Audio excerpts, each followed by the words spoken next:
All right, what's up? Happy Saturday. Beautiful day. Absolutely beautiful day. Title of today's discussion is Manifesting from the God Within. Let me hit live and we can get right into it. All right, so what we're going to talk about is Psalm 46:10. Be still and know that I am God. That's what we're going to talk about first and foremost. And then we are going to talk about reality as a whole. All right. So one of the things that we can start with is this: I am reality and there is no other. Right? Besides my awareness as God, there is no other God. And there is no other reality besides what I accept to be true. These are three statements that we're really going to dive into, right? Once again, I am reality and there is no other. I am God. I am the divine and there is no other. Number two, besides my awareness as God, there is no other God. And number three, there is no other reality besides what I accept to be true. What makes it the truth? Because I accept it. Because I accept it. Right? If you tell me, well, no, Alex, there's only one truth, that is your truth. The truth is what you declare it to be. All right, so this was a letter that I received a long time, an email from months ago, right? And we talked about this, but I want to talk about it again because it's still prevalent, right? I kind of revised it and got the permission to share it. So let's talk about this. I've been doing everything I can to manifest the life I want, but nothing seems to be shifting. I'm starting to feel like maybe I'm doing it wrong or that God just isn't hearing me. I see people talk about walking in faith and acting as if. That's cool, but how can I act as if when I don't have it? Nothing outside of me is changing, and I'm tired of hoping. I want to know. So even just looking at that first paragraph, right, we can break this down a whole bunch of different ways. I've been doing everything I can to manifest the life I want, but nothing seems to be shifting. Right? Number one, a statement, a declaration of what there is, right? I've been doing all this shit, but nothing is changing. That in itself is an assumption. How do you know if nothing's changing? Everything is changing in every moment. But when we start to say things, speak as if, oh, nothing's changing, well, then we're declaring what reality is. The second part, honestly, I'm starting to feel like maybe I'm doing it wrong or that God just isn't hearing me. Right? This is denying the truth that sources within you, sources closer than you are to yourself, knows what you want before and better than you even know them. Right? So once again, another assumption. Right? So honestly, I'm starting to feel like maybe I'm doing it wrong. Making this conditional. Right? We have to affirm the right way or visualize the right way to get something. Right? Putting the need outside of us, the validation outside of us. Instead of just walking in the truth, reality must change because I've changed. Going to that core instead of making false idols out of everything outside of us. All right. So the next part, I see people talking about walking in faith and acting as if. This is cool, but how can I act as if when I don't have it? How can I act as if when I don't have it? Understandable, right? Then that's what the logical mind will say. How the hell can I act like I have something when I don't have it? Well, then I would challenge you. I would say, why do you have to act like you have something? Why can't you just declare that you do have it? It just hasn't shown up in this reality yet. This is why it's important to understand how reality works. Is when you go into your imagination and see your mind, you're going out of this third dimension. You're going into a fourth dimensional perspective. And you're granting yourself that thing there, right? I have it in consciousness. And now it has to unfold through linear time for me to actually experience it. Right? So the sprouting of that plant or that seed that I plant within myself, the unfolding of it is the linear time that I have to walk through. Right? It's not that you have to act like you have it. You don't have to walk around pretending you have, this imaginary man. If other people are telling you, what's happening with you and so. You don't have to let them in on it. Oh yeah, I've been doing all this visualization and I have them, so I can't speak against it. No, you simply have to know that you already have it and allow it to unfold. Whatever goes on in the world, let it go on. Let it happen. Understand that everything is for you. I don't care what kind of story you have to tell. Maybe you have to tell the story that's like, well, they're asking me because that means it's unfolding. Thou shalt decree a thing and it shall be. Meaning whatever you say it is, that's what it is. So we hear this. Thou shalt decree a thing and it shall be. We hear that whatever you say it is, that's what it is. And then we still are like, well, how do I respond to this the right way? How do I do this the right way? You just do it. You just know that you have it. And now you use every single thing to reinforce that it's all working out for you. That's what you do. right? We don't have to make this rocket science. We don't have to make this more complex than it has to be. It does not have to be complex. You grant yourself this thing, then you walk in the knowing and the expectation that it is unfolding. Well, how do I act like I have money if I don't have it? You don't have to act, you don't have to walk around spitting money you don't have. If you want to, you can give it to yourself in imagination. But the point is that you no longer identify with lack. Just because you see your bank account say something, just because you feel a certain type of way, just because somebody says something about that person that you want, does not mean that you have to identify with it. Everything that you hear does not need to be identified with. You get to choose what you want to identify as. All right? Cool. Let's go in a little bit further. All right? This is cool, but how can I act as if when I don't have? Nothing outside of me is changing, and I'm tired of hoping I want to know.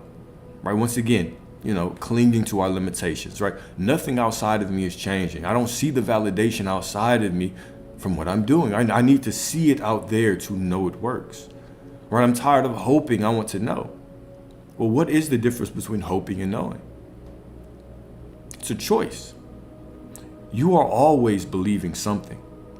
Even if you sit here and tell me, well, you know what I'm saying, I don't believe that. Well, you're still making a declaration that you believe in something else.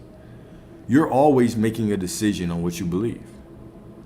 You're making a decision if I just want to hope for something or if I want to expect something. What I'm saying is move away from the hoping. Move away from the hoping and step into that divine expectation. All right, so the next paragraph. I've been raised to believe that God is some being in the sky who blesses when he's ready. But that version of God has always felt so far away, right? Which is why I resonated with a certain message. I feel like I believe in theory, but I don't really feel it in my body, right? I'm struggling to bridge the gap between belief, expectation, and experience. How do I shift from knowing it intellectually to living it powerfully? Once again, this whole paragraph is simply full of choices. It's just full of choices that we have to make that no one else can make for us, right? No one else can make the decision that you have to make to actually walk in faith, to stop thinking against what you want. Nobody can make that decision but you, all right? So let's talk about this again, but let's break this down sentence by sentence, okay? So I've been raised to believe God is some being in the sky who blesses when he's ready, all right? So separation. Initially, we're talking about separation, right? If you believe that, heaven or the kingdom's in the sky, you'll think the birds are closer to you, closer than you. That's what Jesus said, right? Meaning if you believe in separation, it's hard to believe everything is for me when I think of separation, right? If I believe that angels and demons are things outside of me, things in the external world, how could I possibly hear you when you say, well, everything is for you? And I'm like, whoa, what about these things in reality that are really meant to break me down, that are trying to push me away? Right? See, believing in two powers, believing in an in here and out there always dilutes your strength. It always puts you at opposition with something, right? Either you are the creator, you are all powerful, either God is omnipotent, this is infinite intelligence, infinite consciousness, infinite power, or it's not. Either way, it is your belief. You're just creating resistance that you don't need when you believe anything different, right? If you believe that this all-powerful being is within you, but then you also believe that there's angels outside of you helping you, and there's demons and dark entities out there sapping your power. Which one do you believe? Do you believe in the all power within you? Or do you believe in a separation of powers? Make up your mind. Pick one. Pick a truth. Right? So we can't say some things work in this way and other things. Either everything is within you, either the entire kingdom is within you, either as within, so without, or it's not. Either this reality is just a reflection of you or it isn't. So start to see where you have that dichotomy of beliefs, where your beliefs split up. Right? Start to see that. It could give you a little bit more insight on where some work needs to be or where the letting go of certain things needs to be. Right? Because now when I understand that everything is within me, now I can make an easier case that everything is for me. Right? What is a demon? We've talked about this, right? The demon in Greek, daemon. or daemon, right? Which actually translates to the word spiritual guide, spirit guide in a nuanced way, spirit guide, but someone that leads you within, something that leads you back within yourself. So even these cast out negative feelings that we call demons or dark entities, right? Your lust, right? Your jealousy, right? Your rage, your anger, all of these things are leading you back within yourself. What do I have to believe to be true to actually feel this right now? So instead of me suppressing and running from and, beating up on my emotions, why not believe that everything is for me? Therefore, this emotion is showing up to give me something, to push me further down a beautiful path, right? It's all about you. It's all about you, all right? So I've been raised to believe God is some being in the sky who blesses when he's ready, right? Once again, believing in that separation, but that version of God has always felt so far away. So feeling like, okay, if this is a good desire, I can get it. If this is in alignment with some destiny or some purpose that I need to do, then I'll get it. But if it's not, then I won't. Once again, giving your power away. Once again, giving yourself an excuse to have a lack of faith. That's what it really is. Clinging on to limitation, arguing for limitation. All right. So I feel like I believe in theory, but I don't really feel it in my body. Feel it in theory, don't feel it in my body. Often we'll say things like, well, I believe it, but I still think I have some work to do before I really understand it. Before I really feel it, then I have some work to do. Right. Just separation, creating separation. So this future version of me, after I do work, then they will be worthy. Then I'll be worthy.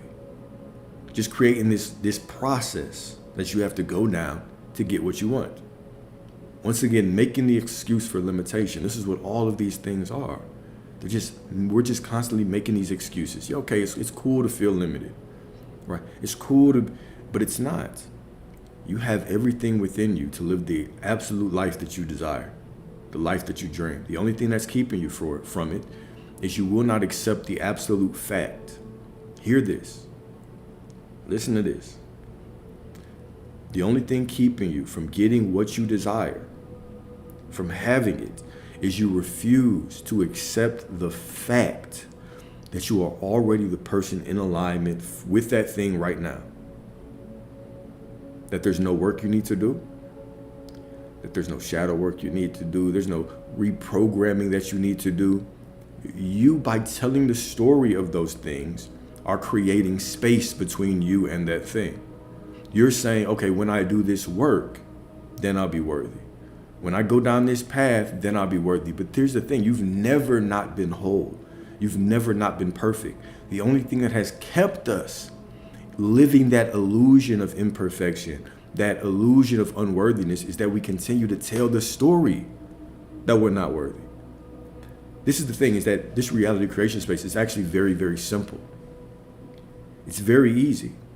But us with our ego, right, with how we've been trained by the world, we want to continue to seek more and more and more knowledge, when we really should be removing more and more and more beliefs. We seek all of this additional knowledge when we should be stripping these old beliefs. Well, how do I have to visualize? How do I have to do this? Who said you had to do it a certain way? You're the one right now who is declaring that you're not doing it right, just by making the statement. Well, how do I have to visualize? Maybe I need to be more clear on my desires. You are the one creating that circumstance. You're the one saying that, right? So you're always decreeing things. You're always creating reality with your words. Why not make reality as easy as possible for you? As beautiful as possible for you? So when we talk about limiting beliefs, we're not talking about some kind of limiting beliefs that might necessarily be specific to trauma or specific to a negative experience. That could be the case, absolutely. Could be the case, for sure. But what I'm really talking about when I say limiting beliefs, I'm saying anything that puts a limitation on you and does not imply that right now you are the perfect version of yourself. And I know, I can hear it. Well, what about this? Well, what about that work? Well, what about this person leaving? What about the arguing for limitations? I get it. But those limitations are the lie of the ego. They are the lie of the programming of this world. They're just a lie. There's nothing for you to do. There's always something for you to do, but there's nothing that you need to do. When you stay in the end, the path is created. Matter of fact, infinite paths are created. When you go to the end and stay there, it does not matter what step you take next. Movement is movement. It's all divine. There's infinite ways. Do you understand that when we talk about infinite realities, that means there's infinite ways for you to receive what you desire. Infinite. Infinite. You know what infinite means? It means beyond the capacity to count. It's the highest number that you can count to. It's infinite more. There's infinite more ways for you to get that thing than that. So when we're coming into knowledge, what you're trying to do when you're reaching for these knowledge, or what I would actually really recommend when you're trying to reach for this knowledge, is continue to reach for that knowledge that expands your mind to how things can unfold for you. The knowledge that expands your faith, right? Yeah, it's beneficial to seek certain, spiritual knowledge just for the information, right? I always throw in a lot of random ass analogies, and those are cool. But the purpose of seeking knowledge when it comes to this reality creation is you want to continue to expand your mind towards what's possible. The more you can expand your mind and then sit in the end, right? You want to keep your process very simple. Your process is simply being, I declare that it's mine, and so it is. I say it, and so it is. Right? So whenever you understand that, when you say it, you can stay in that end, and then you can allow everything to unfold for you. Now you are in a position of power.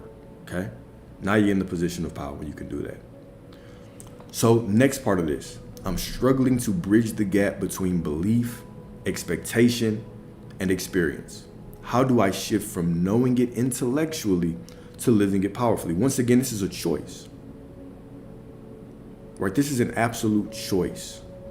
You have the choice between walking in faith, walking in knowing, continuing to tell the same story that's in alignment with what you want, or you can go back to what you don't want. You always have the choice. This is how we define faith, expectations, belief, all of these things. It's simply your ability to tell the same story. That's it. Your ability to tell the same story. All right? So we see this whole 2 paragraphs was just arguing for limitations. Right? Just making up all of these excuses. All right, this is why it's not working. This is why it's not working. All right? We're making the rules. As we go down this road, we are the ones making the rules. Why make the game difficult for you? Why say those things, right? Oh, well, I have to affirm like this, or I have to ignore him. He does this every live. It's not even a real account. All right? So the hidden throne, God in the silence of your mind, in the stillness of your being, before a word is spoken, before a prayer is whispered, before the world takes shape, there is awareness and there is I am. Right? Remember, before everything I am. This is why even God says, before Abraham, I am. It means before you had an assumption of who you are, right? Before you were programmed into believe in what you believe right now. All of those things, before you got to that point, I am. So one of the metaphors of, if you remember Moses, right? When he met God and he asked God, okay, what should I call you? And God said, I am that I am. We talked about that statement. I am that I am is an absolute blank check. It says the God within you is whatever you declare it to be, right? So anything that you declare yourself to be, I am prosperity, I'm divine, I'm this, I'm that, anything that you declare yourself to be, that is what you are declaring God to be within you. Now we can go further than I am. The kingdom is within you. There's no out there. There's no out there, there's no in here, it's just you. Reality is you. And so when you understand that reality is you, it's not that I'm necessarily talking about that person. I'm not talking about that circumstance, right? I'm talking about me. I'm always referring to me, right? When I curse others, when I think that I'm calling other people out, what am I really doing? I'm calling myself out, right? I'm declaring that is how they have to continue to show up, right? Remember, we do not see reality as it is. We should always see reality as we are, right? So what's up? So not the body, not the name, not the story, not the struggle, but the silent knower behind it all. This is who we are. Okay? In our essence, this is who we are. You are not all of the titles that your ego has put on you. Right? You're much more than all of that. You're infinitely beyond all of those things, right? Your job title, your social status, your marital status, whatever the case may be, you are beyond those things, right? That one title cannot define the wholeness of who you are, the absolute divinity of you, right? You're beyond this, okay? So Psalm 46:10, be still and know that I am God. Okay, this is not a command to search for a God in the sky. It is an invitation to remember who you already are, to be still and realize that your awareness itself is the divine, right? Your awareness is source, right? Be still and know that I am God. So this is even why, and I try to say this in so many different ways because I really want this to stick, this is a calling to just sit back and relax, right? Be still and know that I am God. When can I use that? Or when I'm feeling doubt. I'm feeling doubt about this thing that I've been declaring. It doesn't feel like it's the truth. And like I always say, there's a time when Jesus was saying affirmations, right? He was calling on the different archetypes of the divine, right? I am the truth, right? I am the light.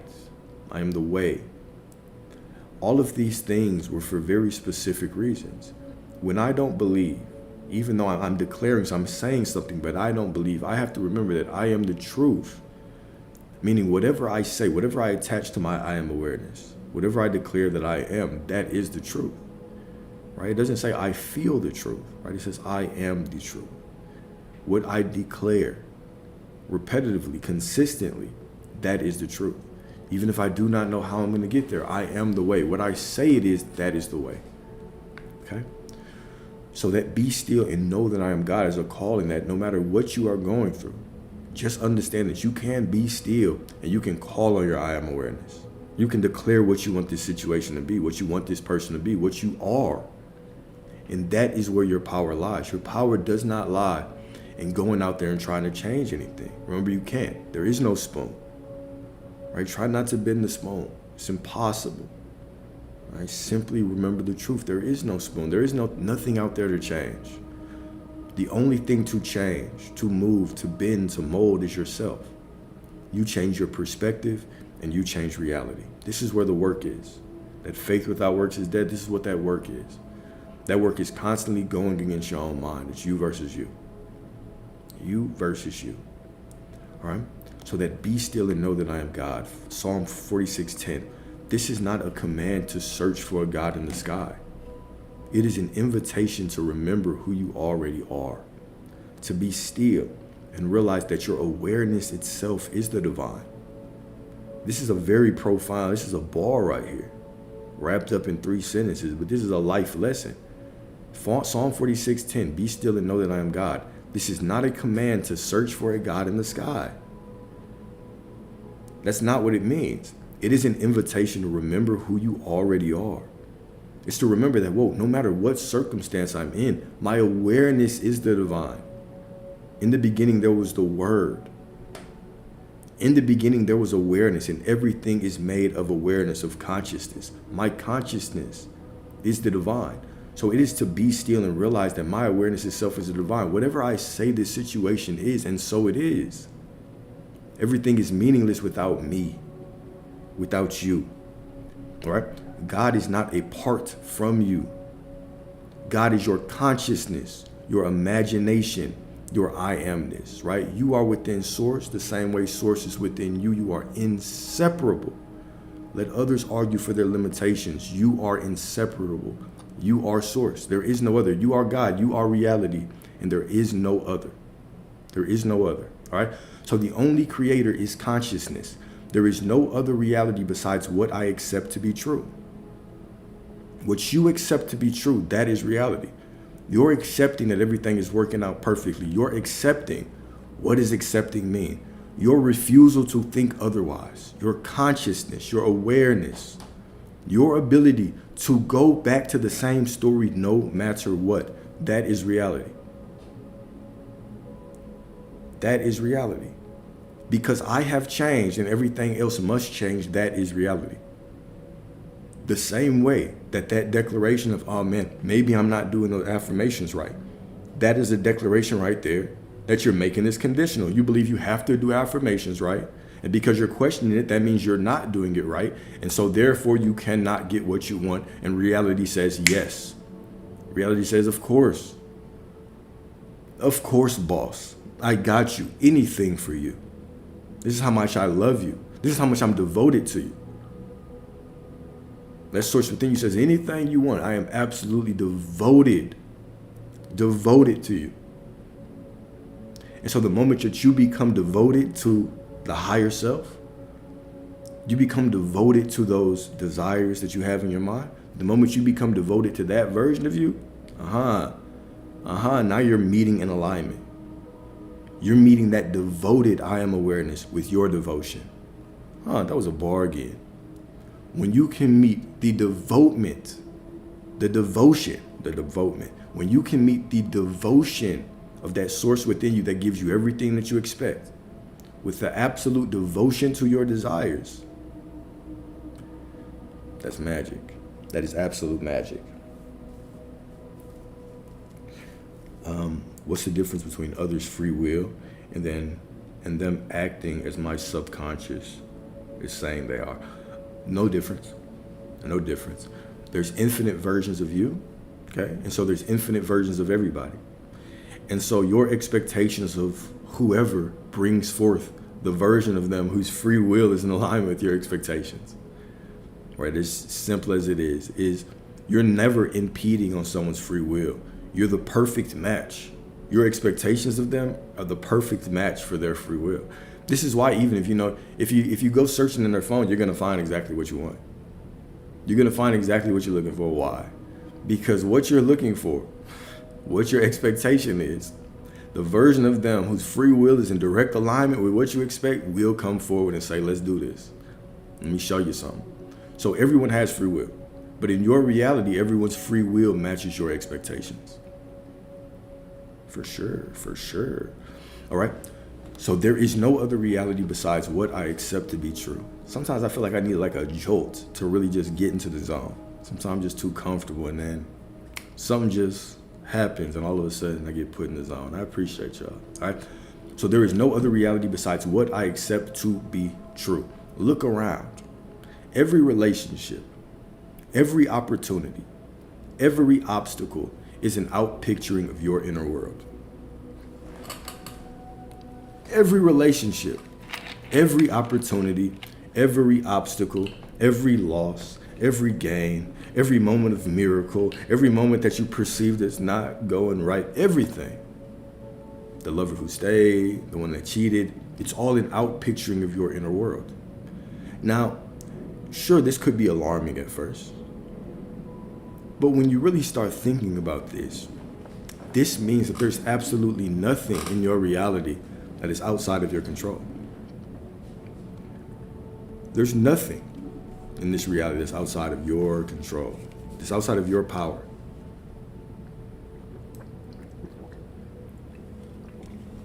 Right? So, what you accept, you allow. What you allow, you experience. And what you experience, we call reality. What we experience, we call reality. And then the best way to ignore the 3D is don't. Don't ignore it. Don't ignore it. It's there for a reason. It's there for feedback. It's there to always show you what you've been thinking, what you've been expecting. It does that in multiple ways. Number one is you're going to continue to receive things that you are focused on, that you are expecting. Number two, it's going to show you what you're expecting, because as you're going through reality and then you see something that you don't like, even though you want something else, you said that you want to walk in prosperity, but you see something that's opposite. Now, all of a sudden you start reacting like a maniac. All of a sudden you start going crazy. You can't control your thoughts anymore. You're spiraling. It is showing you your weaknesses. It's saying, this is where the work is, right? Remember, everything in your life is a synchronicity. Just the same way that everything is an affirmation, every thought, every sentence that you speak, everything is an affirmation. In the same way, everything is a synchronicity. So you've been triggered by these things. What is it trying to tell you? Maybe it's trying to tell you to be more conscious as you step into those spaces, so you can continue to have control of your mind. Everything is a lesson. So it's not about ignoring the 3D. It's not about ignoring feelings. It's not about ignoring reality. It's not about ignoring anything. It's about experiencing everything to its fullest and experiencing it in the right way. If the moment that you begin to take a step back, and instead of judging reality all the time as good and bad, right or wrong, unfavorable, favorable, and you started to look at everything as for you, I don't know why this seems like such a tough task. All it takes is consciousness. All it takes is the awareness. What I have declared is already true. It's already true. I already have it. It's all unfolding for me. Cool. If I already have it, how does it matter what I react to? Remember, we're the ones making these rules. If I already have it, why does it matter what I see out there? Why does it matter what the circumstance looks like? Why does it matter how I react to a circumstance if I already have it? We can't live in these two truths, guys. Me walking through life and saying, all right, I have to react a certain way to get it, is me saying, you get what that's saying? That's saying that I have to react a certain way to get something. It's making it conditional. Oh, I have to go through a bad situation.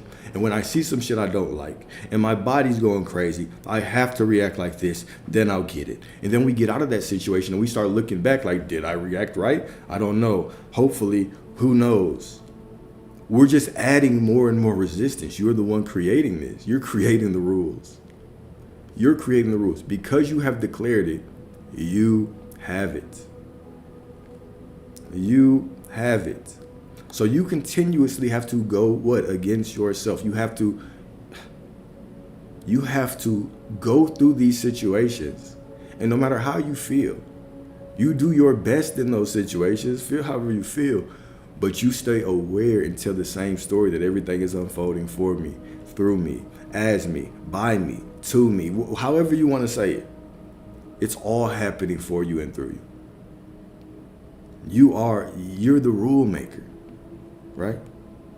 You are the dominus. Okay? You are the boss. You are the one who makes the rules. Why make the rules complex? It's your expectations that make the rules. This is why even, certain people who start doing the robotic affirmation, maybe they might think it's been taking me a long time to manifest. And all of a sudden they start affirming, oh no, all my things come in easy. And then,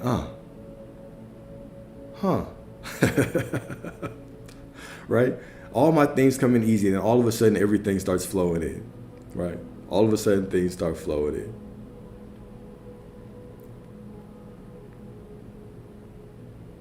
Like he knows you. I mean, yeah, that's a possibility. That's a possibility. It could mean a whole bunch of things. It could mean, yeah, you recognize each other on a soul level. Sure, that's what it could mean. Could mean y'all want something else from each other as well, right? There's all kinds of things. It could just be interest, So don't let me tell that story for you, right? But I will tell you this: what you expect it to be the most is what it is. That's what it is. One of my favorite stories was this was somebody that it clicked for really quickly. And I've told this a couple times, he worked at a certain place and he was interested in this woman that he works with and wanted her to get to know him, to notice him, right? He kept telling this story of, hey, I've been doing all these things and I'm dressing nice, but she never notices me. She never noticed me. And I was like, no. Do you understand that you're telling the story? She notices you all the time. You just don't see her. And he was like, oh, this aha moment, like, oh, you're right. My story is just a thought in my head. What I believe something is literally just a thought. I can change a thought simply. I can change a thought like that. And so once I step into that knowing and I change the thought, all of a sudden what happened? When he came to that knowing, he was like, yeah, you're right. I just have to think different. And next day, hey, I know that we've been noticing each other. It's like, okay, cool. So just the moment you change your story, it changes everything. Not tomorrow, not after you reprogram it, but immediately, everything changes. The past and the future changes. You change your perspective of everything, and everything changes. It is simply you. You're in the driver's seat. Or remember, your feelings are just what? What are your feelings? Your feelings are like the fire alarm. It's going off. Don't confuse the alarm for the actual fire. Right? If you are feeling a certain way, it is just giving you an opportunity to actually confront yourself. To go within and be like, okay, what do I have to believe to be true to feel a certain way? That's it. It's a tool for you. See, and God, why I get so passionate about this subject is that we're constantly fooled. We're constantly tricked, right? The concept of the notion that your emotions are the tool that you have to suppress and control to get what you want makes this a nightmare. The thought of controlling my happiness or sadness 24/7 sounds scary.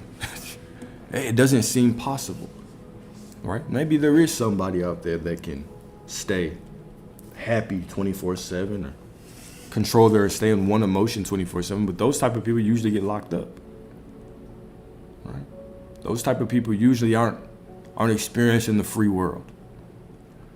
So anything can happen. You can get bad news and be put in a bad news or put in a bad mood. That does not make you out of alignment. Just because you're happier doesn't mean you're more in alignment. You're always in alignment because guess what? You're the one who says that, right? We're the one who says, think about this. Who is the one who really bought into the idea that, oh, it's my feelings that create my reality? It's us. It's when we hold on to that and we believe that it's true. Oh, I have to feel something to get it. And we make it our mission to go in these states of feeling, and we are the ones who make that rule. Well, why not simply understand that once you declare it, it must happen? I simply wait in the knowing that everything is unfolding. You make the rules. It is you. It is always you. Okay? It's always you. So, reality is not fixed. Reality is a mirror bending to reflect what you believe behind your eyes. So Proverbs 23:7, as a man thinketh in his heart, so is he. You already know what I'm about to say. You already know what I'm about to say. As a man thinketh in his heart, so is he. It doesn't say filleth. It doesn't say, as a man filleth in his heart. It says, as a man thinketh. And now you know what I'm going to say next. Even scripture tells you the heart is deceitful above all, who can know it? Your feelings are deceitful above all, who can know it? You can feel happy, sad for no reason. So why are you running around following your emotions, believing, oh, I just have to be happy to get what I want? I know a lot of happy people that don't live the life that they want. I know a lot of people that I would perceive to actually be pretty pissed off all the time. And they love their life, though. They have all the things that they want. So what is it? There was always good people that get good things, right? Oh, if you're a good person, you'll get good things. And donate to charity and give your money to the poor and you will get more money. Really? Is that the case? I know people who their only reason to give to the poor is for a tax break. The only reason that they do it, I get a write-off. I had to pay a little bit less now. So it still all comes back to them. It comes back to them, their expectation that money flows to me. And I just know things to get more money, and so I do it, and I'm blessed. I'm blessed. What is the difference? It's simply your expectation. You deserve everything. You have a right to everything that you desire by right of your consciousness. You have the ability to give yourself whatever you want based on your consciousness, right? So as a man thinketh in his heart, so is he. Thinketh in his heart. And then Matthew 9:29, according to your faith be it unto you. According to your faith be it unto you. According to your faith be it unto you. According to your faith be it unto you. You are not the victim of circumstance. You are the author of it. The only thing between you and the world you desire is your conviction of its truth. That's another profound statement. That's another bar right there. The only thing between you and the world you desire is what? Your conviction of its truth. What is conviction?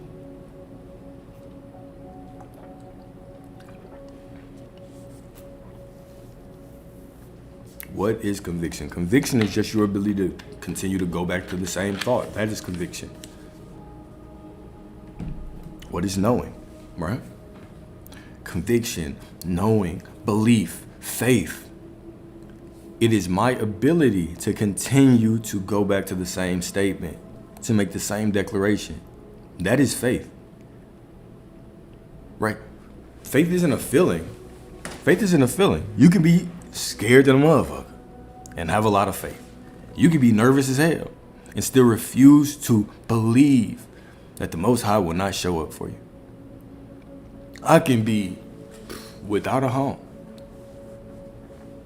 without anything, and still refuse to believe that everything is not going to work out for me. I refuse to believe anything less. I know point blank period. I will not tell the story. I will never tell the story that is against what I want. You can have faith irrespective of how you feel. Right? So faith isn't a feeling. It's the conviction. It's your ability to continue to go back to the same story. Right? Go back to that same story. That's a beautiful sign. Okay? All right, let me get some more water. Then we can keep going.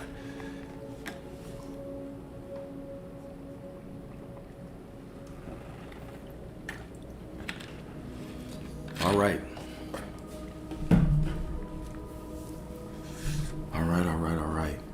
All right. God is your assumption in action. God is your assumption in action. God is not far off waiting to approve your dreams.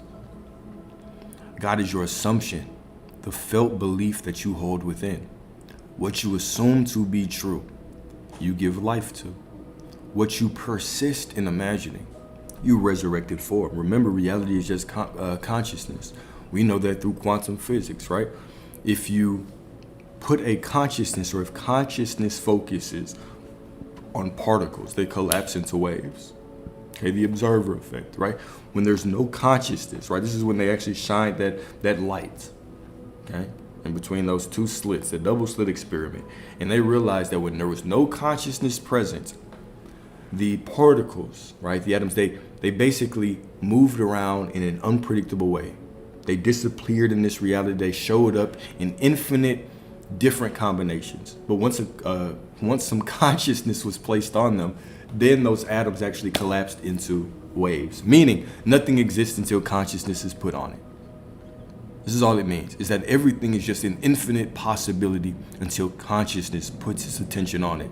So even you persisting in a thought of what you want, persisting in that, what are you actually doing from a quantum perspective?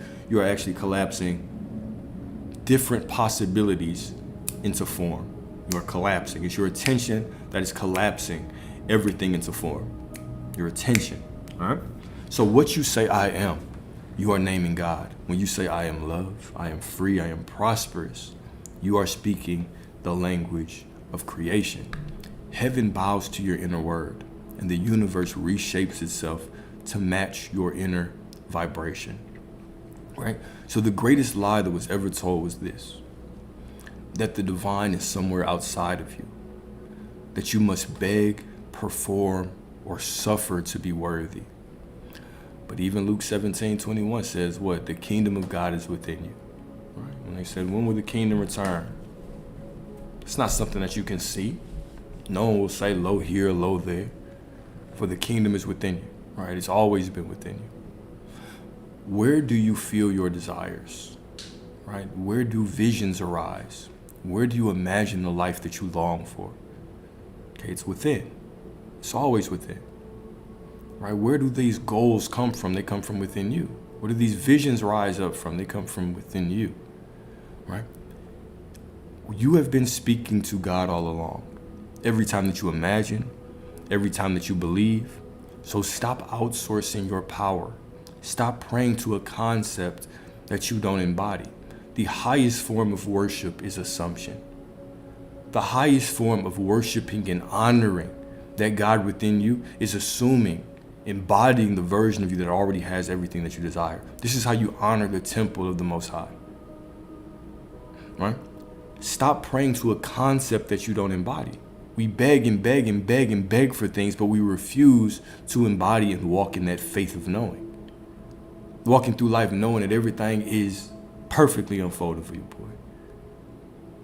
That the moment that I have a desire, I claim it, I already have it. And I know that reality must obey. Walking in that divine knowing. Right? This is honoring the temple of God. This is honoring the God within you. Right? It's not throwing away your desires.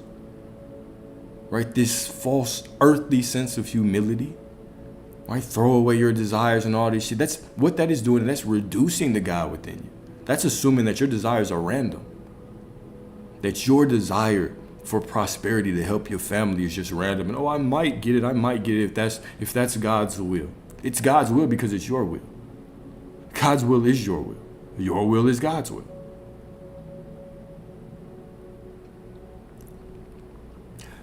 So once again, stop outsourcing your power. Stop praying to a concept that you don't embody. And the highest form of worship is assumption. The highest form of honoring that God within you is assuming that right now you are the highest version of yourself, because you are. All right? So I am reality, the final revelation. I am reality and there is no other. This is not arrogance. Okay, when I speak like this, right? You are God. God is within you. This is not arrogance. Right now, I can see how from the outside in you could believe, you could take it, right? You could take it as arrogance. Right? You could take it as arrogance. But this is not arrogance. This is the most humble, sacred truth that you can remember.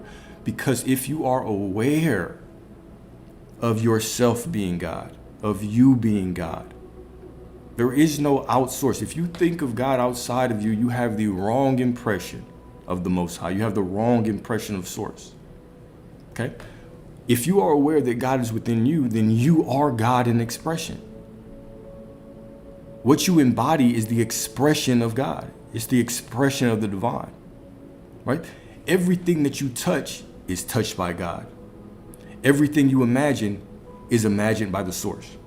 If your awareness is God, which it is, when we talk about your awareness, imagination being God, then you must honor it.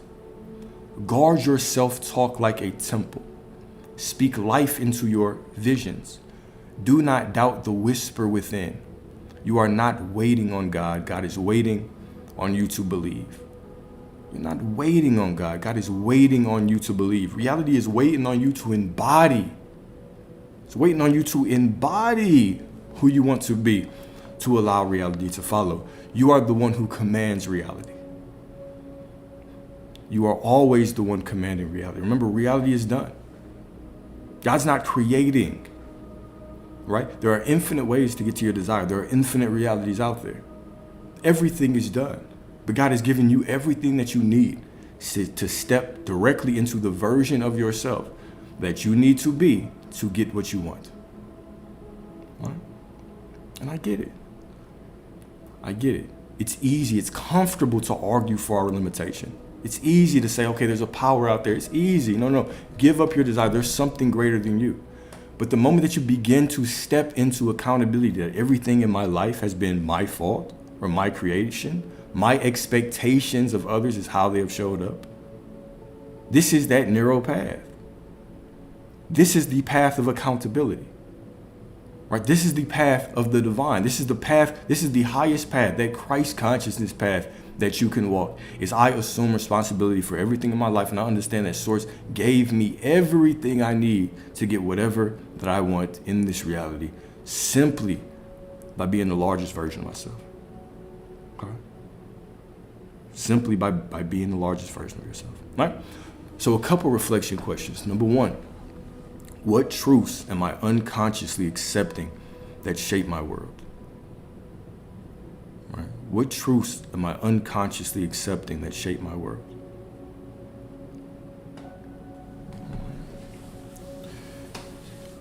Maybe it's truths about women. Maybe it's truths about money, truths about family dynamics, truth about, how things unfold at work, whatever the case may be. What are these truths? Right? What are these truths? All right, number 2. In what areas of life am I still giving my power to an external force?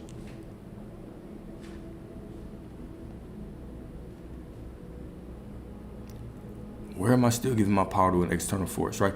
When I think that, heaven, hell, right, God, Satan, all of these things are outside of me, when I think that they're external things, it's very difficult for me to see that everything is unfolding for me. It's very difficult for me to be like, okay, yeah, everything is unfolding for me perfectly. When I think that there's things out there that are good and bad. Remember, all of these are aspects of your consciousness. What are the demons? These are the things that are calling you into a greater version of ourselves. Right? All of these things, right? And then number 3, what would change if I truly believed I am reality and there is no other?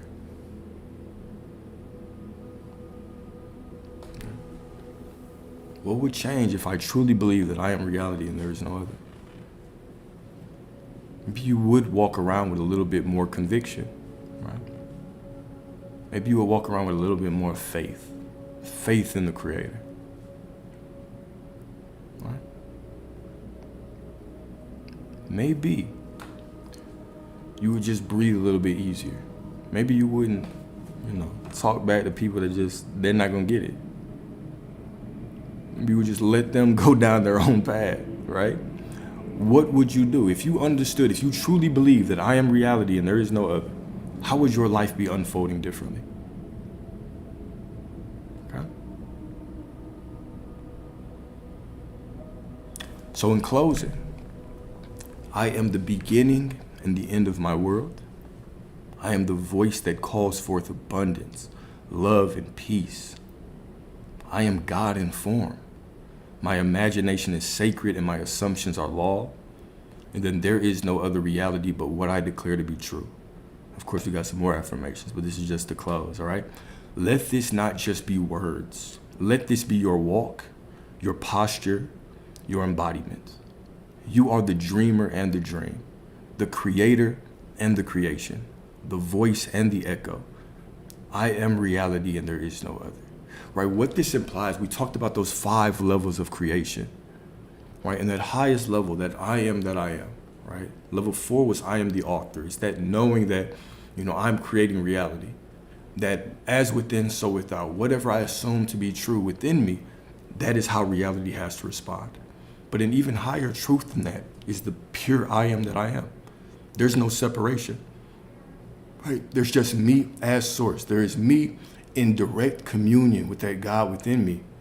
And who I am is what reality is. There's absolutely no separation, right? At that point, there's no need for techniques.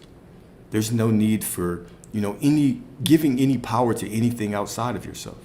You simply embody this new version of you. You simply know who you are. You allow your emotions to flow. You allow external reality to do whatever it does, unfold in whatever way it's possible for it, that it prefers to do. You allow God to do whatever he wants to do in your life, knowing that everything must match who you are. I am that I am. There's no separation. Right? I am that I am no matter what. Okay? So we got, I got 12 affirmations for y'all. I like these affirmations. They're not super long, but you'll see. You'll see. All right. But actually, before we do, if y'all have any questions, anything that y'all want to cover before we do the affirmations, let's do that. Let's do that. Thank you. Thank you. I guess I should have did a recap in case you joined late. So the title of today's discussion was Manifesting from the God Within. So we were purely talking about source being within you, right? So the first thing I started off with was it was a client letter Got permission from them. All right, don't think if y'all talk to me, I'm just gonna be leaking all your shit. So we talked and kind of rearranged some of the questions into this paragraph, and we went through this paragraph and we started identifying the beliefs. We started identifying the beliefs that were in these two paragraphs and how all of these put separation. They add additional work. They add limitation to knowing that you're already the version of you that has everything that you want, that can receive everything that you want. Right. This is one of the goals of this spiritual path, of this manifesting path, is that as you walk down it, you're going to continuously confront limiting beliefs. And all the limiting belief is, it's a belief that doubts you, or not doubts you, a belief that if it was true, it would mean that right now you're not the version of you that has the thing that you want. All right? Hopefully that makes sense. Right? If I believe that I need to affirm a certain way, that means that right now I'm not the version of me that already is in alignment with what I want. That means if I affirm the right way, if I visualize the right way, then I'll be the right person. You're making it conditional. So anytime we make this conditional, we are just adding limitation. We're adding limitation. Right? And what we are here to do as a collective, as a group, what the purpose of this is we want to continue to attack those limitations. Right? That's why I love y'all's questions. This is why I absolutely love y'all's questions. Right? Once you actually start putting those limitations up there and we start dismantling them, you'll start seeing, oh, this process is way easier than I ever expected. It's literally, who am I being? It's literally, what story am I telling about myself and the world around me at every moment? That's it. But when we start adding all those extra, those extra difficulties in there, as if we're trying to build our own character to get to what we want, that's when we start making this more difficult than it is. Okay? So let me see.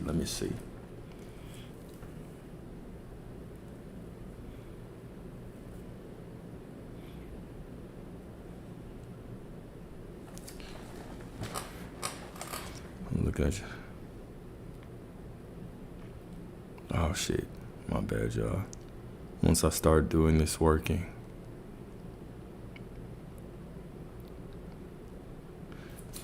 once you started doing this work, you stopped caring? Or once it started working, you stopped caring?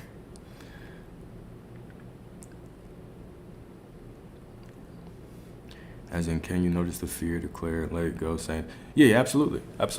So, okay, when fear hits the body, that's a good question. Let me read the whole thing. When fear hits the body, when looking at circumstances and you don't trust your power yet, is declaring enough, right? Can you notice the fear, declare, and let it go, saying it's going to happen? Absolutely. Declaring is enough.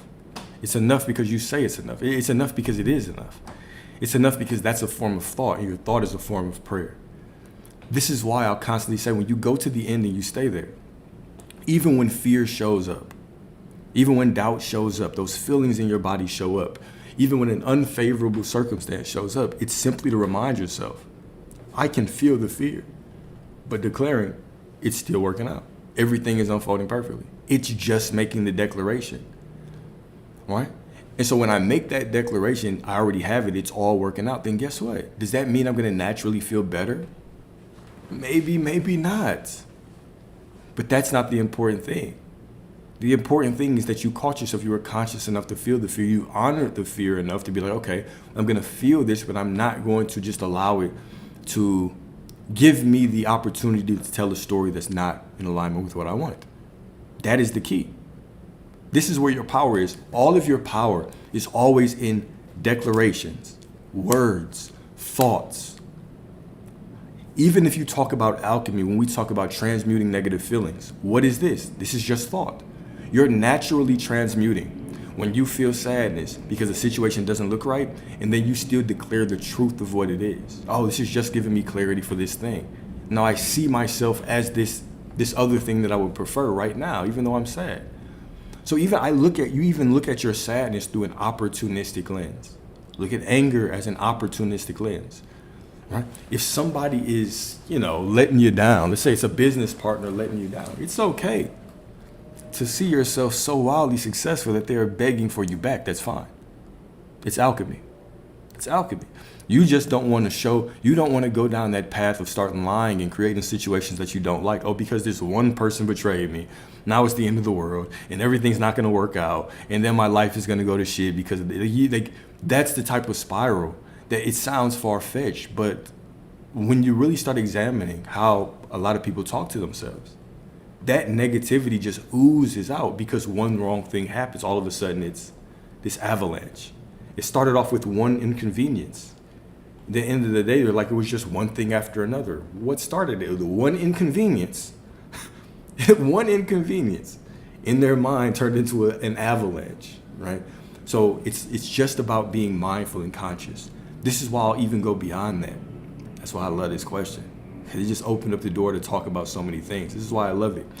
It's because all this does is it invites you to be more conscious. Your superpower is going to be telling the right story, but in order to tell the right story, your even bigger superpower is going to be your consciousness, your awareness, your presence, walking through the day and being in the moment, enjoying the moment, right? Not just reacting to these things unconsciously, but looking at the beauty, seeing things unfold, things you don't like, saying what it really is. That's superpower. They coming to get somebody. All right. I don't have a problem receiving my desires. It's maintaining them. They leave. Well, okay. If it's a maintenance problem, then a maintenance problem. It's really not a problem. But look at your self-concept, because even that is a story, right? I have no problem getting things, but maintaining them. Okay. So what is the difference between getting things and maintaining them? And now, what is your self-concept when it comes to both? How do you see yourself as getting things? I bet that you look in the mirror in the morning and you're like, I get whatever I want. Everything that I want comes to me. I bet that's no problem for you. But now, do you feel the same way about maintaining it? How's your self-concept with things or people sticking around? So the same way that you look at yourself in receiving things, that should be the same way that you just look at yourself in general with everything. So I will work on expanding your self-concept. Expand the self-concept so the same way that you believe in yourself receiving things, it's the same way that you should be believing in yourself that everything wants to stick with you and does not want to leave you. Beautifully and fortunately, you actually have that. You already have it lined up for you right now. You already know what to do. You already know exactly what to do. Right? And then, how do you stay embodied in your affirmations on the days when your mind feels out of alignment? Think of the story. All right. I like this question a lot as well. Think about the story that you're telling just in saying that. All right. How do you stay embodied in your affirmations on the days when your mind feels out of alignment? Your mind feels out of alignment. What does feeling out of alignment mean? That means you are telling a story that because you feel a certain way, you believe you are out of alignment. Instead, make the declaration that you are in alignment no matter what. This is how you stay embodied. This is how you stay embodied, as you add that no matter what at the end, and you understand how powerful your words are. You don't give yourself an excuse. You don't give yourself an excuse to just because I feel a certain way means I tell that same story. You know this, Chrissy. You know this. Just because you don't feel a certain way does not give you an excuse to tell the story against what you want. All right? You are everything that you want to be. You are embodied. You're in alignment. You are absolutely perfect, divine, beautiful, whole, love, all of that. You are wealthy, prosperous, all those things, no matter what. Don't argue for your limitations. Okay? Just because your mind feels a certain way, but just because you feel a certain way at all doesn't mean anything. It's about the story. I am in perfect alignment no matter how I feel. In the days that you gotta rest, take rest. But understand you're still in alignment. It's always about your story. So self-sabotage is a limiting belief, yes. If my belief is self-sabotaging, and self-sabotaging is anything that sabotages self. So if I understand that right now I'm already perfectly worthy, perfectly whole, I'm perfectly in alignment, I'm perfectly love and prosperity because I am source. If I know that, then anything that denies me that truth is self-sabotaging. Anything that denies me that truth is self-sabotaging. So, I have to affirm this way. I have to manifest this way. I have to do this. I have to do that. I have to show up like this. I have to react like this. I have to feel like this. What if my mind doesn't feel like that? Those are all self-sabotaging beliefs. If it gives you an assumption that right now you are not in alignment, guess what? It's a limiting belief.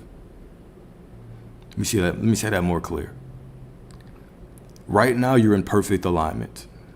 Anything that makes you believe otherwise is a limiting belief. How do you get over it?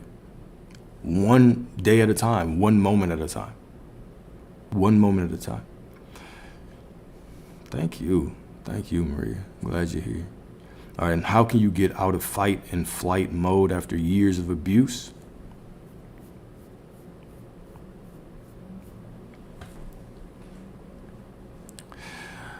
One moment at a time.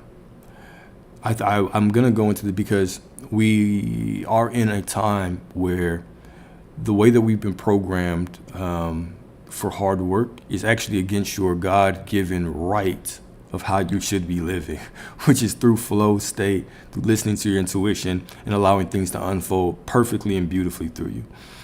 Fight or flight, anxiety, uptightness, this fear, whatever the feeling is, all of that is simply your body, right? That fight or flight. It is your body saying, I am in control because you have went through this. I'm going to give you a feeling because I want you to think this way to keep yourself safe. If you were prey in the jungle, right? Like if you were a deer, let's say that you were a deer on the plains and there were lions out there. The purpose of your fight or flight is that when you see a lion running after you, before your brain has time to respond, right? Because the brain can be a little slower. The body immediately feels a type of way, which pulls your brain into your body to think in alignment with that thought. And then your ass is running away so you don't get ate. And then guess what? As soon as that deer gets to safety, what happens is that fight or flight goes away. They get back to grazing. And the moment they see something else, they take off. But typically their fight or flight does what? It's something that they see. It impacts their body and then they go. Right? But they have to do that because they have to survive. As humans,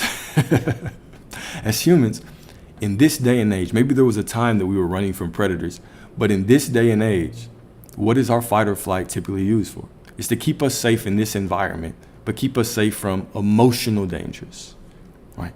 Your body wants to think quickly for you, so your brain doesn't always have to do the work. This is a good and bad thing. A good thing because initially it keeps you safe when you're young. But once you reach a certain level of consciousness, a certain level of awareness or understanding of the world, you don't want to be moving on fight or flight all the time. So what can you do? Well, because we are not, our ancestors and had to run from things, we have the choice. We always have to make a choice. No matter how I feel, I have to choose how I respond. I have to choose how I'm going to see things. And this is going to take me right back to the topic of awareness or consciousness.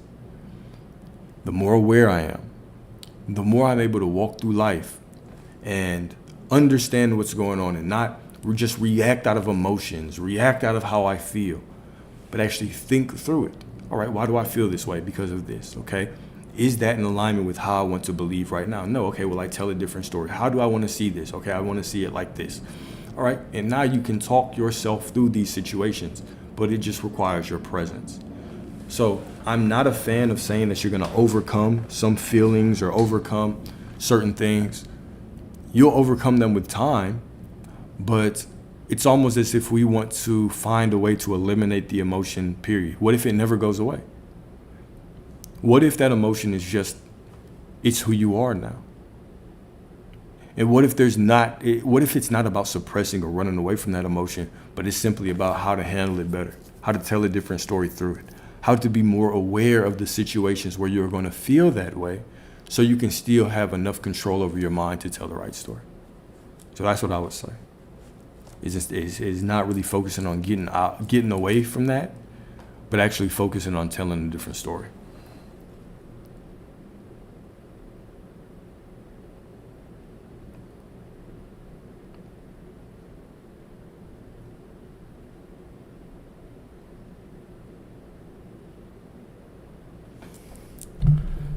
Is it true if the version of us you prefer isn't showing up, that you shouldn't engage with the old one? That in itself is a belief, right? So once again, if you have it, why does it matter how you respond? That's just making another rule. Those kind of confusing rules, right? Oh, if this version doesn't show up, should I confront or engage with the old? That's a limiting belief, right? That's limiting. All right, so I have to do something in this reality to get what I want. Like I have to externally do something. That's the same as saying, oh, in order to get money, you have to give a whole bunch of money away. Well, if I don't have $1, how am I gonna give money away? I guess I'll never get it. All right. So when we are the ones who put these conditions on things, instead remember the truth, you already have them. And because you already have him or her, it doesn't matter what you do. You just don't need to accept the middle. You just don't need to respond to the middle like it's the end. You need to go to the end and stay there. Go to the end, sit down in the end, get nice and comfortable, right? In the end of your desire, in the I have it, and then allow everything to work itself out in ways that only the divine within you understands. And explain being the dream and the dreamer, because everything is you. Everything is an externalized version of you. Everything outside of you is you. The kingdom is within you. What is the kingdom? The kingdom is everything. This microphone is the kingdom. This phone is the kingdom. Y'all are the kingdom. I am the kingdom, right? Everything in your awareness is the kingdom, and it's all from you. Therefore, it is your expectations that's calling forth versions of people, all right? And so all of them are part of my dream. The same way that right now we have all forgotten. Well, a lot of people have forgotten. Y'all haven't forgotten. Y'all understand it. You wouldn't be here if you didn't understand this, right? Unless you just feel like talking shit. You know, never mind. I'll tell you at the end what I'm about to say. But the goal is to wake up as that dreamer. Wake up as that dreamer and understand you've never been a victim. You've always been in full control of everything. And coming into that awareness, like remembering that, walking in that truth, is just a liberating. It's a liberating feeling. So when we talk about you are the dream and the dreamer, that's what we mean, right? You are the dream. There's no separation. The same way that I say, I am that I am, right? You are reality. There's not even an as within, so without. Even that's a limitation. Even that's saying that there's something within you and there's something out there. You just are everything. That's all that there is. There's no end to you in reality. You think you're this entity in reality. You're all of reality. You're not this body. You're observing it through the eyes of everyone. You're simply observing yourself through yourself. You can't tell where you end and reality begins. There's absolutely no separation. Separation is simply an illusion. Okay. You're welcome, you're welcome, you're welcome, you're welcome. Go to Barbados. Go to Barbados. Yeah, I mean, we can call it gaslighting, but what it's really called is reality creation, right? Like we say gaslighting the same way that we're like, oh, that's delusional. How can I think that way? Well, shit, you've been thinking negatively your whole damn life. Like we've been walking around saying, oh, just be realistic, and now everybody thinks negatively. Now, when we say do the opposite, it's gaslighting. Oh, that's unrealistic. You've been thinking about the worst case scenario your whole life. What the hell is unrealistic about this? Be positive. Oh, that's gaslight. Be positive. Oh, that's crazy. It doesn't make sense. Like, y'all,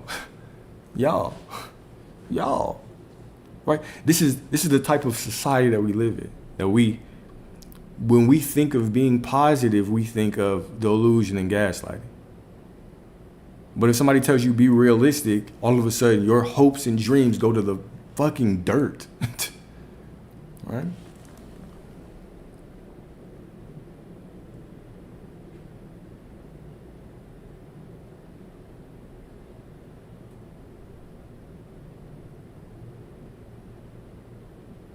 The truth is absolutely what we say it is, for sure. How do you forgive yourself for creating, losing all you have by reacting and having to create it all again? You realize that the past doesn't matter, right? Yeah, we can definitely get stuck in the past. Let me slow down. I got a little passionate for a second. Let me slow down. All of us right now can think of all the things that we've done. We can think of all the things that we've been through, things that maybe we've believed that we ruined in the past. And we can all pull up examples of, well, maybe it probably was difficult to forgive myself for that. Or how do I forgive myself for that? All of us have times where we've done something or something's happened and we didn't feel worthy in that moment. Or we felt lesser than ourselves in that moment. So none of us are without what we perceive as shortcomings. But we can rest in the absolute fact, the absolute knowing that the past doesn't matter. The only thing that matters is right now. It's right now. All of those things led you to where you are right now. And from right now, you have everything that you need to create the life that you want to experience. You have everything right now. Okay? So it's not that you're necessarily just dwelling in the past. It's when I sit in the past, it's not that I'm wasting time or I'm just losing time. It's that when I pull the past into the present, I'm just creating more of the past. Why would I want to do that? Why would I not want to focus on the beautiful, right? Focus on the divine, focus on the absolute perfection that is in this moment. Right now, when I understand that I'm loved, when I understand that every part of me, every perspective that I have was an absolute perfect piece of the wholeness that I am. When I understand that, then how can I look down on any version of me that was just doing the best that it knew how to do in that moment? With all the information that I had, that version of me chose to do that because that was the best decision that they had at that time. Maybe I think I have better information now. Maybe I believe that I should have done something different, but we don't know that. That was a completely different version of you. Every moment, you're a completely different version. You don't know what you would have done back then. You were a different person. You did what you did back then. So just me saying right now I would do something different, yeah, because you're a different person. But who you were back then did exactly what they needed to do, exactly what they thought was best. So why dwell in it? I'll often see, and we have conversations where people are just, well, most people do think negative, right? And we'll argue for that. Okay, yeah, most people do think negative. Even science shows us, right? We just try to dig in more on those limitations, just anchor down in the limitations a little bit harder, right? We always have a choice of our thoughts. If you don't believe that you have a choice in your thoughts, it's because we need to develop our awareness and our discipline, our consciousness a little bit more. But that's fine because that's the most rewarding work that you can do in your life. The most rewarding work is the mindset work. Because on the other side of this mindset work is literally everything that you want. Everything. So, yeah, how I would recommend forgetting yourself or forgiving yourself is realizing the truth. That was a different version of you. They were doing the best they could, and that version of you is an absolutely perfect piece of the wholeness that is you. You can't go back in the past, and that's fine. You don't need to. You simply need to know who you are right now and move forward accordingly. You're not that person anymore. And that's cool. That's absolutely poetic.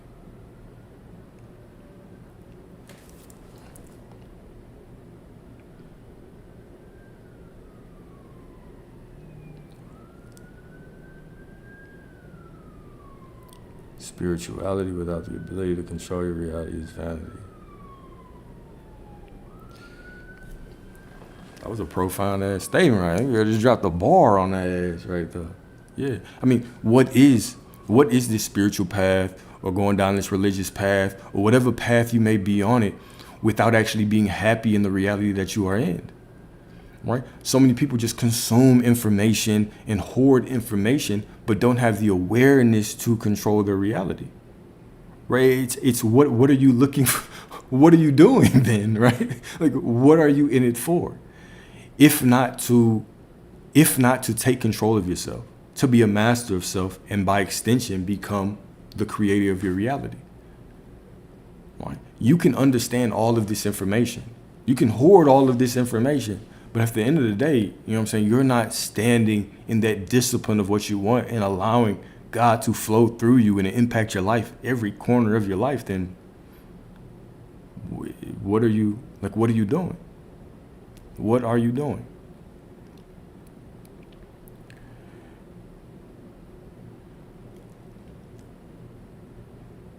appreciate you for being here. I appreciate those questions as well. I love when y'all dig in with the questions, with the challenging questions, because they always just push us down this different road of getting information together. Because that's what we're here for, right? You are here to take full control of your reality. I want you to be so cold at this that nothing can shake you. Nobody can tell you anything. Somebody can come tell you, oh, bro, like, that shit don't work. Go back to church. Confess. There's only one God. Right? They can say whatever they want and you're unmoved by it. Because why would you go back? When you can't control your reality, when you see everything changing around you, why would you go back? Why would you ever argue for a limitation again? Why would you ever believe that there was anything limiting you in your life again? Right? I don't want to get locked back up. I'm cool where I'm at. I'm good where I'm at. And that's perfectly fine, right? Let whoever say whatever. Let whoever be whatever. Let the situations be as they are, because they are all unfolding perfectly. All unfolding perfectly. Putting God in the box is wild. It's wild. You have these desires within you. You have this source speaking to you. You have this kingdom within you, right? Just anchoring you down and pointing you exactly to who you really are. And instead, you'd rather minimize that voice within you. Well, why else would the Most High choose to inhabit your divine vessel than to live a beautiful life? Than to understand itself as the creator, right? I appreciate you being here. Hopefully it's not the last time. I appreciate you being here. Okay. So let's get into these affirmations, y'all. Let's get into these affirmations. All right, sit back. Relax. My favorite time of this is the affirmations. We got 12 affirmations. Remember, feel these. Know that you already are all of these affirmations. You are already every single one of these affirmations. You are not trying to be something new. Okay? You're not trying to strive to be somebody different. You're not trying to do anything different. You're not trying to conjure up and force some feeling. With these affirmations, you are remembering who you have always been. You are simply going to stop pretending that you are anything less than all of these things already. Remember, this is not a feeling. This is simply a way of thinking, a way of being. This is just who you are. Right? So relax. Let these go and hit your mind. All right. Number 1. I am one with the I am that breathes life into all creation. What I speak becomes. I like that one. I am one with the I am that breathes life into all creation. What I speak becomes. There's no separation. I'm one with the source. I am one with the source. And if I'm one with the source, what is there to fear? What is there to fear? What is there to fear? When I am here, God is here. Number 2, the God within me moves mountains. There is no delay, only divine alignment.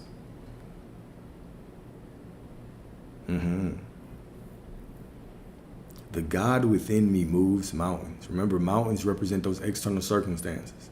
It just moves them right out the way. The God within me moves mountains. There is no delay, only divine alignment. There's no delay, only divine alignment. There is no delay. There is no time. It always shows up perfectly in divine alignment. I already have it. It's right here. I got this. Number 3. I create not from ego, but from eternal essence. I walk in the likeness of source. I walk in the lightness of God.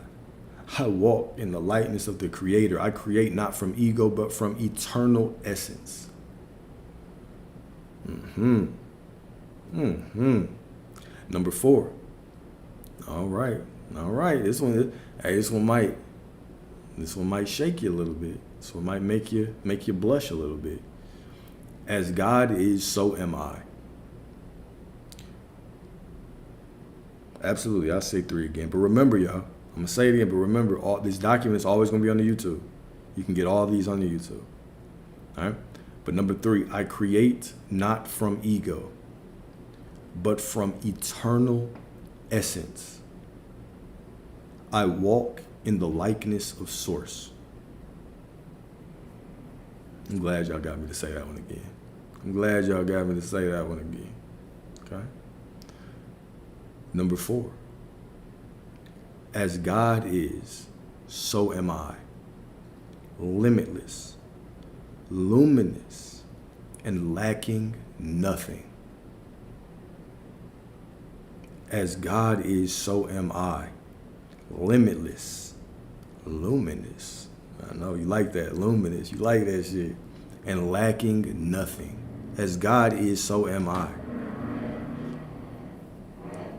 A bar. Number 5, I am not asking for power. I am awakening as power. Right? They feel good, right? They feel right. They remind you of who you are. They should vibrate within you. And these affirmations, you should feel these. Remember, when you are walking around, have some affirmations in your back pocket. Your affirmations are your weapons. This is how you combat that doubt, that fear, right? Those little voices in your head that start trying to whisper the lies to you. You battle them with what? With your affirmations. This is the purpose of affirmations, mantras, repetitions, right? And this is done through everything, right? So ain't nobody say an affirmation is demonic. I have heard people say it's demonic, right? But even Catholics, right? What do? They pray the rosary.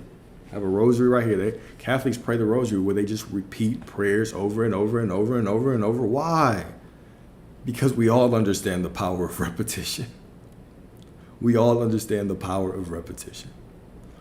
All right? Next up. Number 5. Oh, I already said number 5. Number 6, my desires. All right, I like this one. My desires are echoes of God's will through me. My desires are echoes of God's will through me. I do not chase. I command, then I allow. I don't chase shit. I command, then I allow. Powerful. Almost powerful. Next up. Here's another one that, just remember, this is already you. I walk as the embodiment of answered prayers. I do not wait, I declare. I walk as the embodiment of answered prayers. I do not wait, I declare. Remember, you are the prayer you've been waiting for. You are the miracle you've been searching for. You don't want that person. You want the version of you that you would be if that person showed up. But guess what? You can grant yourself that version right now. There's a big ass spider on the window. I thought it was inside for a second.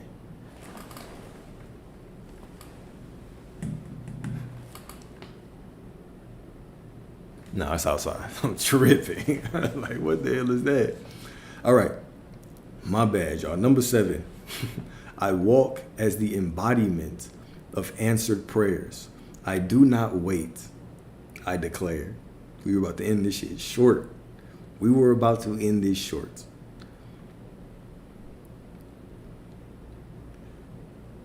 Do I need to repeat that one? I don't think so. You are who you've been looking for. I manifest through being, not begging. I am the vibration of fulfillment. I manifest through being and not begging. I be. I don't beg. Right? Remember, this is how you're told to ask. You're not told, he who begs for it, the hardest will receive it. He who fills it with the most enlightened joy will get it. It simply says, ask and you will receive. Ask and you will receive. Thou shalt decree a thing and it shall be. To decree, to speak as a legal authority. That's why I love that verse, because I love looking up decree and being like, you know what decree means, right? It means to speak as a legal authority. You have dominion. So the moment that you begin to speak as a legal authority over your life, a legal authority wouldn't bargain. If the legal authority showed up at your house right now, they wouldn't be bargaining with your ass. Okay? And number eight, I manifest through being, not begging. I am the vibration of fulfillment. I manifest through being, not begging. Being, not begging. I am the vibration of fulfillment. The vibration of fulfillment. I know. We're cooking tonight. I know we're cooking tonight. How often do I go? Shoot, damn near every day. But the time, if you ask me what time, you know what I'm saying? That's up for debate. That is up for debate. Wasn't that number 7? Y'all, don't confuse me. Number 7 is, I walk as the embodiment of answered prayers. I do not wait, I declare. Yeah, I think so. Let's just say yes and move to number 9. All right, number 9. So all these notes, remember y'all, you can always have these notes. The moment that I end this stream, remember, because I'm going live on YouTube too and Instagram. The moment that I end this, I'm uploading the document to YouTube. So you can always go to YouTube. You can get whatever document. You can download it. You can use it as a foot mat. You can use it to clip your toenails, big nasty toenails. You can do whatever you want with it. But you have the document. You can always use it as a reminder. Use it for whatever you want. Okay? So number 9. The universe rearranges itself to reflect the truth I hold within. Yep, same name. There's a link tree in the bio. You go to the link tree in the bio, you can get it. All right, let me lock in for these last 5, because I like these last 5, all right, number 9. The universe rearranges itself to reflect the truth I hold within. When you say these affirmations, say them with power, right? If you got to yell at yourself in the mirror, right? If you have to really embody these, feel these, right? The same way that sometimes we might catch ourselves saying negative things to ourselves, cussing, yelling in your own mind towards yourself. Yet when we want to talk positive, we think it's love and light. I am prosperity. It's okay to say I am. It's okay to feel what you are saying. It's okay to talk with passion. It's okay to allow all of the cells in your body know that you are serious. They're all listening to you. They're all listening to you. Right? Number 10. I am the vessel of divine intention. Every step I take is already blessed. I am the vessel of divine intention. Every step I take is already blessed. It's already promised. It's already done. What if this happens in the external world and it looks like that? I don't care. It's already done. I am the vessel of divine intention. Every step I take is already blessed. Every step. Not some of the steps. Not every 10th step, but every single one. Everywhere that I stand is sacred ground. Sources within me. I bring God everywhere. You walk with the divine everywhere. Every step you take is holy. Every place you stand is sacred. You are the temple. Right? And so my perspective, just by looking, just by me placing my awareness, which is God, on whatever I want, I have the infinite power of the universe with me everywhere that I step. Everywhere that I step. Do you understand that? It does not matter where I walk, where I go, I'm bringing God with me. And when I know this, when I understand this, why would I ever speak something that is against the divinity within me? Why? I am the vessel of divine intention. I am intention. I am awareness. I am consciousness. I am the vessel of it. Every step I take is already blessed. Do you understand that? You believe that you are looking at a situation alone. You are walking, looking at the situation as God, determining what it's going to be. With great power comes great responsibility. This is why it's so important to be conscious, to watch your mouth, to watch your language, to watch your words. You are directing God with every word that you say, every sentence that you speak. This is a sacred anointing. You are chosen. You are chosen for this task now. Treat it with reverence. Treat it with reverence. Number 11. I no longer seek signs. I am the sign, the miracle, the prophecy fulfilled. I no longer seek signs. I am the sign. I am the miracle. I am the prophecy fulfilled. Why would I ever need to look for signs when thou shalt decree a thing and it shall be? I don't need signs. Matter of fact, tap me on the shoulder when it's done. It's already done fourth dimensionally. It's already done within me. I refuse to see it any other way. No matter what I see in front of me, I walk with the knowing that God is within me. I walk with the knowing that me and my Father are one, but my Father does greater things. I walk in the knowing of who I am. I seek first the kingdom. I seek first the righteous. How do I want to see this? And then I allow all things to be added unto me. All things. Not some things, not a couple things, but all of them. Every single one that I want is mine. It's yours. It is yours, all right? I no longer seek signs. I am the sign. I am the miracle. I am the prophecy fulfilled. And last but certainly not least, all that is meant for me flows without force, for I walk with the fullness of God.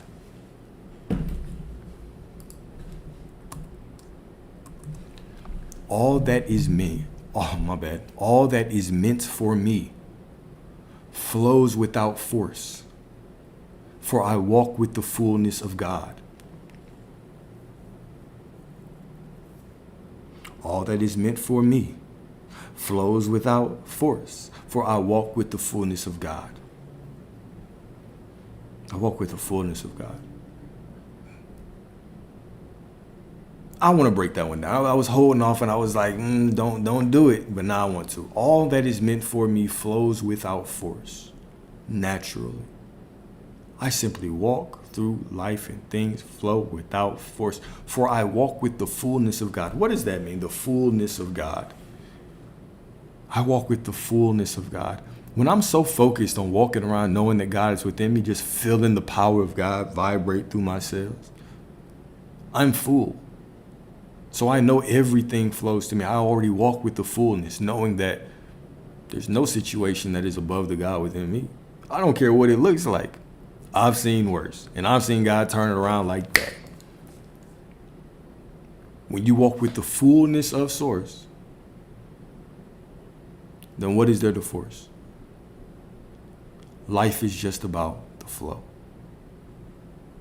All right, there's never nothing I need to do, but there's always something to do. It's always the best decision that I can make in the moment, even if it's just resting.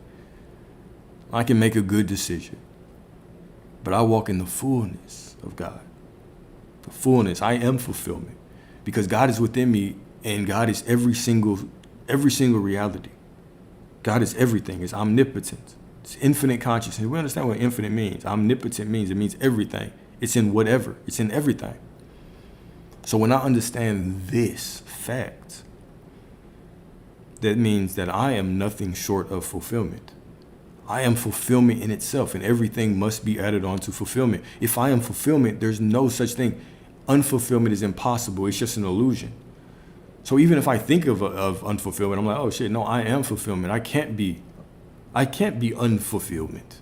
It doesn't make sense. Where there is fulfillment, there is only fulfillment. If God is within me, I could be nothing less. Therefore, everything must unfold for me. Meaning, if it doesn't look right, guess what? It's not the end, because I am fulfillment. So I can accept nothing less. So this is just a perfect piece of the wholeness of the path that's unfolding for me. So this is what I mean when I say, when you look for information, you want to look for information for the purpose of expanding your conscience, expanding your mind to the possibilities of God. But then still understand the process is simple. The process is simple. Okay? It was a divine decree, wasn't it? It was. Notice my ego got triggered with the last one, so I don't decide if the SP is meant for me. Meant for you, meant for me. Oh. Let's think about that. That's not, so I think that I understand what you're saying, but it's a little bit deeper than that, all right? So all that is meant for me flows without force, for I walk with the fullness of God. When I'm talking about flow without force, I'm not saying that you can't choose.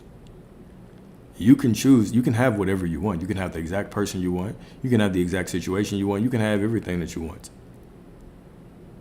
You can have everything that you want, all right? Yeah, it did. But we can have everything we want. But I always, this is the question that I'll constantly ask. Because it's a powerful question. I really want y'all to think about it because this can help you in your journey a lot. Am I doing things to experience it? Let me be very careful with these words. Am I doing my process? Am I trying to manifest? Am I doing the process of affirming, visualizing, whatever the case may be, to experience having it right now? To remind myself that I have it right now? Or am I doing it to get something? Whenever we step into the mindset of doing things to get something, guess what? We introduce force. We're not with flow. What is the difference between force and flow? Trying to do something to get something. Now, of course, we can push back. Well, don't you always have to do something to get something? Okay, sure, we can put it like that, right? If you are trying to go out there and you are trying to force this person to like you, that is forcing, all right, clearly. Now, if you just declare how this person is going to show up because you are the type of person that only receives people like this, and so this person must fall aligned to it, well, now you just relax and you allow it to unfold. If they don't show up the right way, you remind yourself it is still unfolding. And you don't accept the middle. Okay? If you're working on this business, what is forcing it? What is forcing it? It is trying to micromanage every single deal. Oh, well, if I'm not making I need my prosperity to come. And so I'm going to force myself to do these things. I'm going to force this promotion. I'm going to force this new sale. I'm going to force this thing. I'm trying to micromanage every process instead of simply doing everything to the best of my ability, knowing that my prosperity is tied just to me being. My prosperity must show up through this thing. So there's always something to do. There's always work that I can do, but there is nothing I need to do. This is what I'm saying. Embodying prosperity does not mean going out and working harder. Now, if that's what you feel like doing, then do it. Then do it. But if you are just trying to force things, force everything just to get a little bit more prosperity, then you're declaring that you're not already that person right now. Oh, think about, let me put one more example to help with this, all right? Let's think about, you should think about a business in general. Why do we as humans constantly say that it's hard work that pays off, right?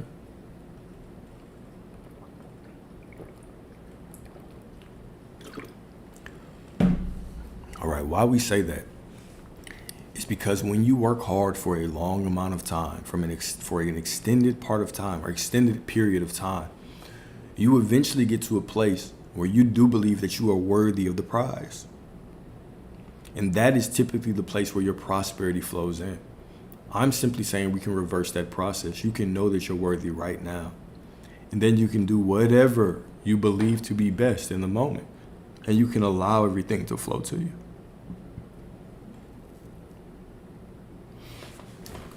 Yes, it's very relaxing. Extremely relaxing. It's always about worthiness, and you always are worthy. So I absolutely agree. It's always about worthiness, and you're always all worthy. Okay, let's see here. Let's see here. Let's see here.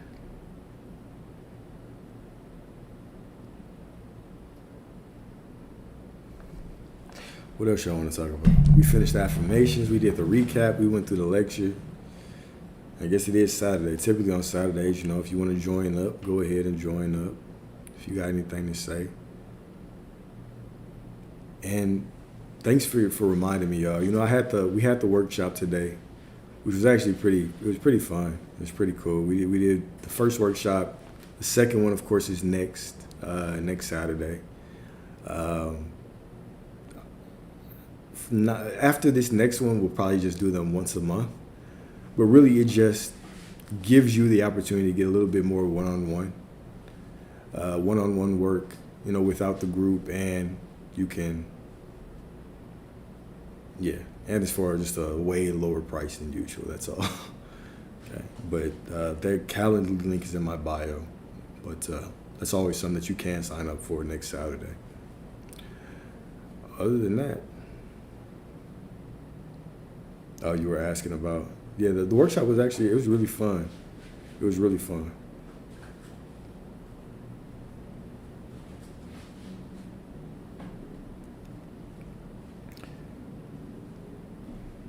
I like both of those questions. So, $0 left in rent due. A job doesn't feel in alignment. Can I sit and trust in it flowing to me? Yes, you can. Yes, you can. And I've done the same thing. I've been on the verge of eviction in my first days of really coming into this law, and had no idea. I had to make several $1,000s, and there was no way that I was going to make it. I didn't even have a job at the time. And I stayed in the knowing that everything was working out, that I had it. I thought of the specific amount that I had, and I refused to think anything outside of that, no matter how I was feeling. And miraculously, that money flowed to me in a way that I still don't know.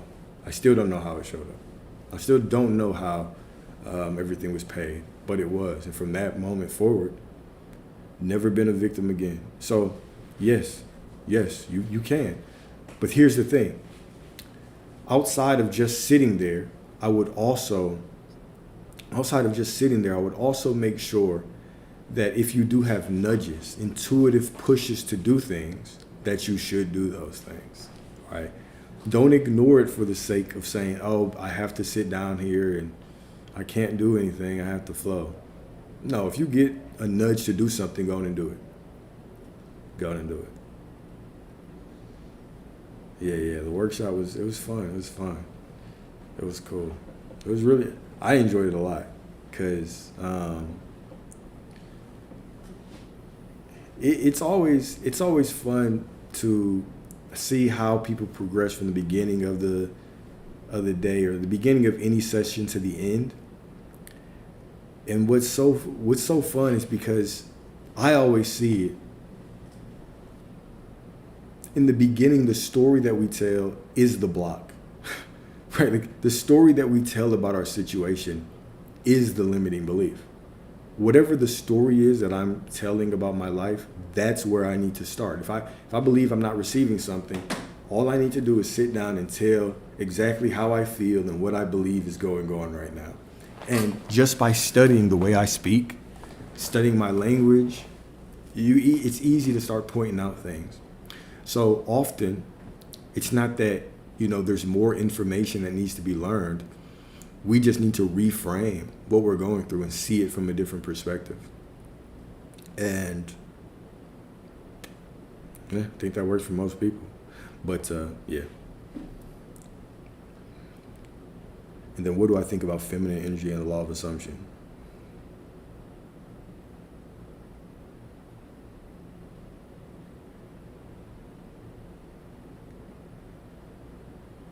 Yes. That's what I feel about it. Yes. No, I mean, I wouldn't put reality creation on anything. I think both energies are needed. You need the consciousness and the awareness of the masculine energy to be conscious enough to choose what you want. You want the flowing freedom of that feminine energy to be able to allow things to show up in your life, right? The receiving aspect of it is your feminine energy. Fortunately, we all have both. So it's something that we can cultivate. What is actually something to talk about when we talk about energy is you will notice that when we come into this space, it's typically the energy that we don't lead with that needs the most work. So for instance, if I'm leading with my feminine energy and I'm very flowing, right? And I'm just kind of going from place to place, and I've always been the type to maybe just follow my emotions. Well, then now I need to be conscious. So I need to step into a little bit more masculine energy so I can actually direct my thoughts, direct my focus, step in consciousness, step in presence, right? Because presence is typically associated with masculine energy. Not that it's a man thing. When I talk about energy, I'm not talking about men and women. I'm talking about energy, right? But if I'm also masculine energy leading, and I'm always in this choosing and focusing, then I also need to step into my allowing a little bit. Allow things to flow to me. So it's very interesting to see where people are on that polarity scale, and then see, okay, what energy do I actually have to focus on and hone to get the results that I want.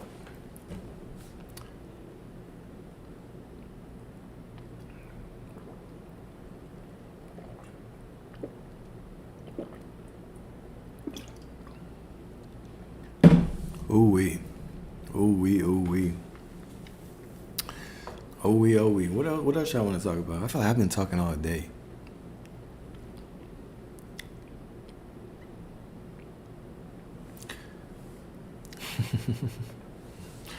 Or like to how I think the energy of money works. Deep insight, no FA advice. Does that mean fake ass? What does FA mean?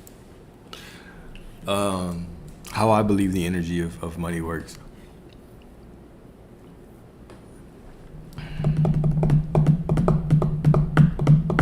I believe the energy works. No financial. Okay, I got you. That makes more sense. Energy works. Energy is energy, right? The energy of money works the same way all energy works. The energy of money works the same way the energy of love works. The same way the energy of... my bad, man. My bad.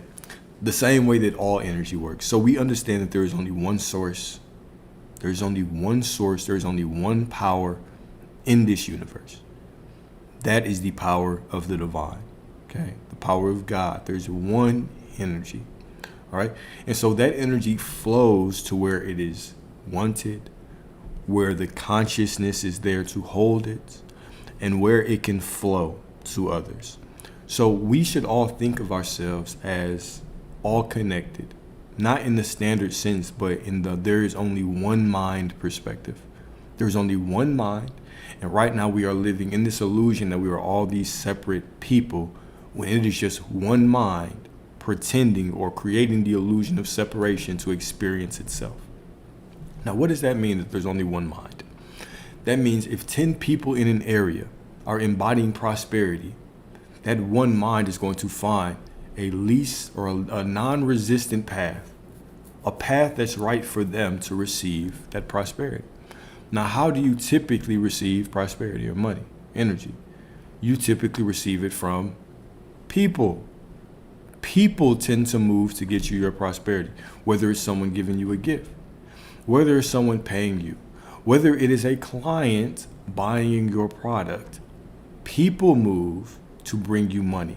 So the prosperity, the energy of prosperity is very intertwined. Now, the same way that we can have an idea to create something. Well, I have this idea to create something, and we don't act on it, and somebody else can pick up that idea and run with it. This is the same way that money works. You don't have a right to money based on good deeds or anything like that. You have a right to money based on consciousness and your ability to allow that energy to flow through you. So, if there is somebody, right, and this is I don't even want to go down that path. I'll go down that path in a second. I'm not going to go down it yet. But if you have the consciousness that money flows to you, money will. If you have the consciousness that money doesn't, then it won't. If you sit and say, oh, well, I've been embodying this, but ... right? We can all name a bunch of excuses, but this and that and that and this and this. Well, now you are stepping away from that energy of money. So the same way that energy wants to flow through whatever, right? The same way that water wants to flow, the same way that ideas want to flow. And if the idea can't flow through me, it's going to go to somebody else and it's going to be into that world because other people need to experience it. This is the same way that I have to think about money. If I am willing to allow that money to flow through me, and then I'm also willing to allow that money to flow out of me, now more money can flow to me. Right? It's not necessarily that you have to do things in the external reality, but when you spend money, I would say whether you're spending one money or $10, one money, whether you're spending $1 or $10 or whatever the case may be, what is your thought about spending it? Do you find yourself gripping and holding on to your profits, to your finances? Like, oh, I just don't want to let it go. Or do you understand that by giving, you are still allowing it to flow through you?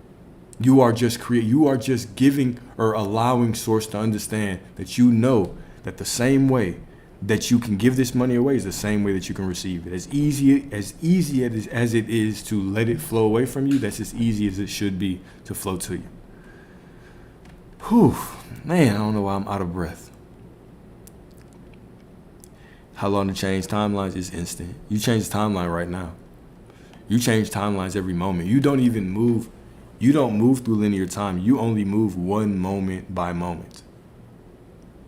You only move one moment by moment. From this moment to that moment, to this moment to that moment. And then we perceive it as seconds and days and linear time. But you just move from one moment in reality to another. Everything is just a screen, one projection of reality. This is why even a visualization, what is a visualization? It's just a second of reality. It's one frame, one moment. One moment that you create or one moment that you choose, and then you get to confront it later on. That's what it is. That is what it is.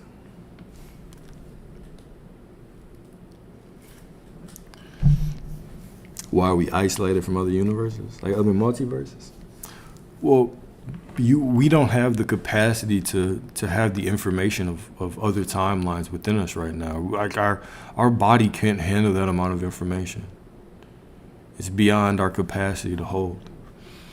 And that would detract, that would take away from your actual human experience. The same way that you can't remember all of your past lives. Well, some people can.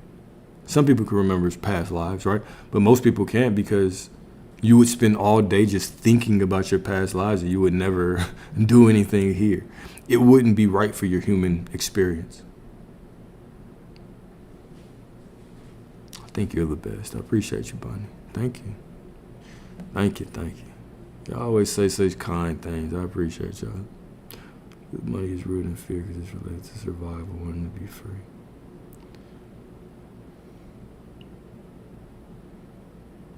Do you think it's possible for you not to? Do you really believe that it's possible for you not to get what you want? Any of y'all? Do you really think that it's possible that you one day, God is just not going to take care of you anymore and you're going to not get what you want? Is that really a fault? I'm saying exactly like that. One day, God's just going to forget about me. I'm not going to get what I want. Anytime that we start moving off of doubt, I want you to remind yourself of that question. Is that how you really feel? I doubt any of you really feel like that. You might have a story that doesn't actually align with that kind of gives you a reason to think that you might not get what you want, but deep down, I don't believe that any of you think that everything could just fall apart and you could just completely lose the God within you. You at least believe something is supporting you.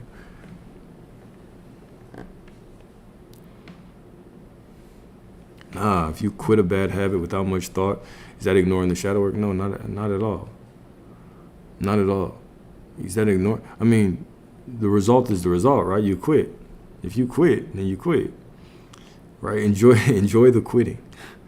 God, it's crazy. I just had this conversation earlier, and somebody was talking about this. If there's times where, in order to get something, it does, you walk down this path of physical reality, of trying to reinforce something in your mind or working towards something, and it takes a little bit of time. There's other times where it just falls out of nowhere, right? Appreciate both. Both of them are for you. Appreciate both of those times.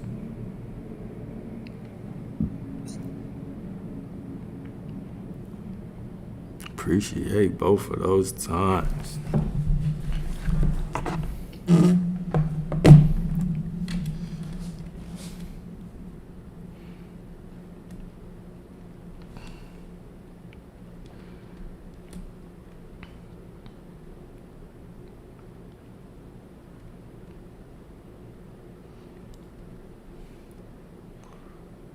What else? I love when y'all start talking to each other in the chat, giving each other information and stuff. It's always so cool to see. It's always been there, right? There's never been any lack. There's never been any lack. We've just been remembering who we are incorrectly. The interesting thing about music is I remember one of my first kind of psychedelic experiences being able to like smell music and see it, which was such a surreal experience. But everything carries vibration, right? Everything is reality. So what even is music, right? We talk about it in sense of in the beginning was the word, right? Music is a carrier of word. It's one of the vehicles of words. It's a carrier of vibration. If you pick up a sound bowl right now and you hit it, you're gonna feel that vibration. That vibration it's more real than words. You feel it in a different way. So, everything is reality. Everything is made out of everything, right? There's where one piece of God is, all of God is there. So when we think of all these things, music, art, sex, conversation, thought, laughter, sadness, crying, all these things are vehicles of reality. So I would go further than believing that music is reality. It's all of it, right? Like, you do think of the sounds of the universe and how the universe does make sounds, but the universe actually speaks. What's interesting is the universe speaks at a level that is beyond the human's capacity to hear. Right? What is the actual sound that the universe is always making a sound. So everything is even being created by that sound. That sound is giving everything instructions. So we can call that music. So all of these things are working together for us. So reality is everything. I struggle to see that it's just one thing or something else. Favorite metaphysics teacher?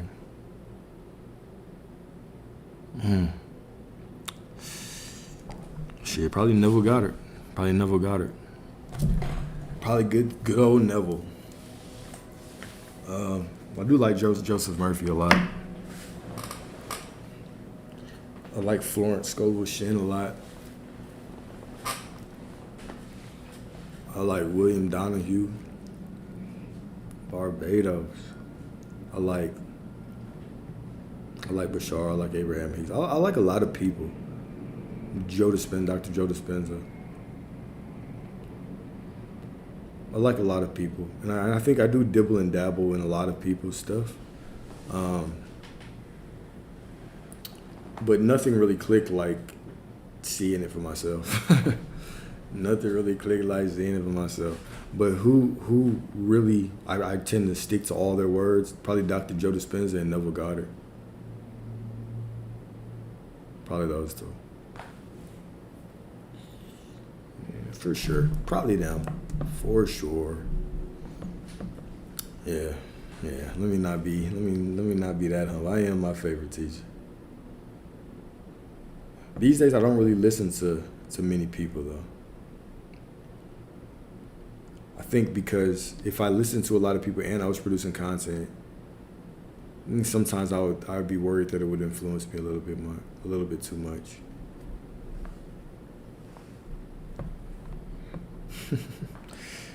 I don't know if I'm gonna still be here in an hour. We'll see.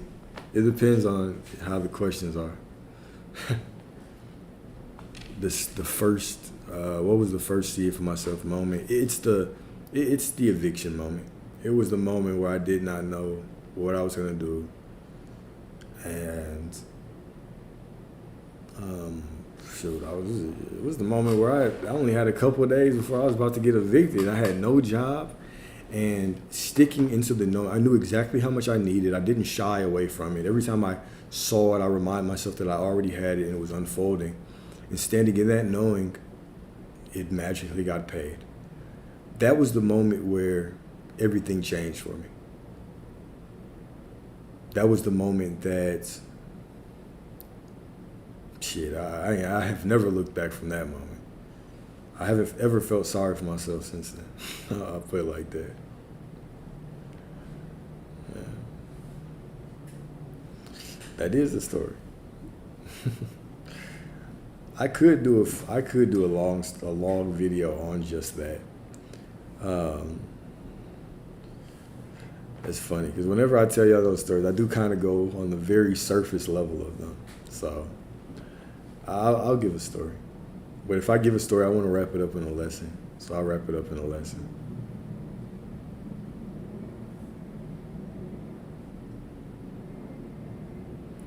Ooh. All right. Pay attention to what you just said. I've always manifested miracles to survive, but I never thrive. Always barely survive. Even that is a story. That's a declaration of who you are right now. All right. So what is the difference? Why do you believe that they're different? What is the difference in the mindset? That's where everything is, right? When we start really paying attention to the story that we're telling about our situation, that's where everything that we need to learn is. What is the difference between when you are focused in surviving versus when you are focused when you're trying to thrive? Are you more disciplined when you got to do what you got to do? Well, maybe you should make a decision to treat every aspect of your life, everything that you desire as a life and death situation. Right? What is the difference? Are you more lazy with your thoughts, or is it really just that expectation? Maybe there's no difference. It's just that simple expectation. No, I am thriving. Maybe it's going to the end of that. If doubt is a test, who's testing us? Our higher self or the version of us we haven't become yet? It's not. It's not really testing you, right? Everything is simply a reflection of you. It's simply old versions of you, old thoughts, old patterns showing up, right? Or it's the changing of everything old to the new, and we're just seeing it incorrectly, right? We're judging that it's wrong. We're the ones who say that there's a test. There's not a test, right? Well, if we really think of what a test is, right? If we want to say that anything's a test, the test would be, can I see things righteously? Can I judge not by appearance and judge righteously? Like whatever I see, can I still hold on to faith? If you want to call it that a test, that is a test. But oftentimes that's just the old version of you because you've pulled the energy away, right? Remember, there was a version of you that saw lack, and you decide to embody prosperity. So that old version of you doesn't want to die. It fed off of your energy. It was alive because you thought a certain way. Now that you're embodying a new version of you, that version of you still wants your energy. So certain things show up in your reality to try to pull you back because it wants to survive. So even if you look at tests like a good thing, this means an old version of me is leaving, that's perfectly fine as well. How do you use these situations to begin empowering you? Maybe instead of just thinking of it as a test, we think of it as, this is a sign that the old version of me is trying to get my attention. But I already know who I am. Sorry, I already know who I am, so I know that this must fade away.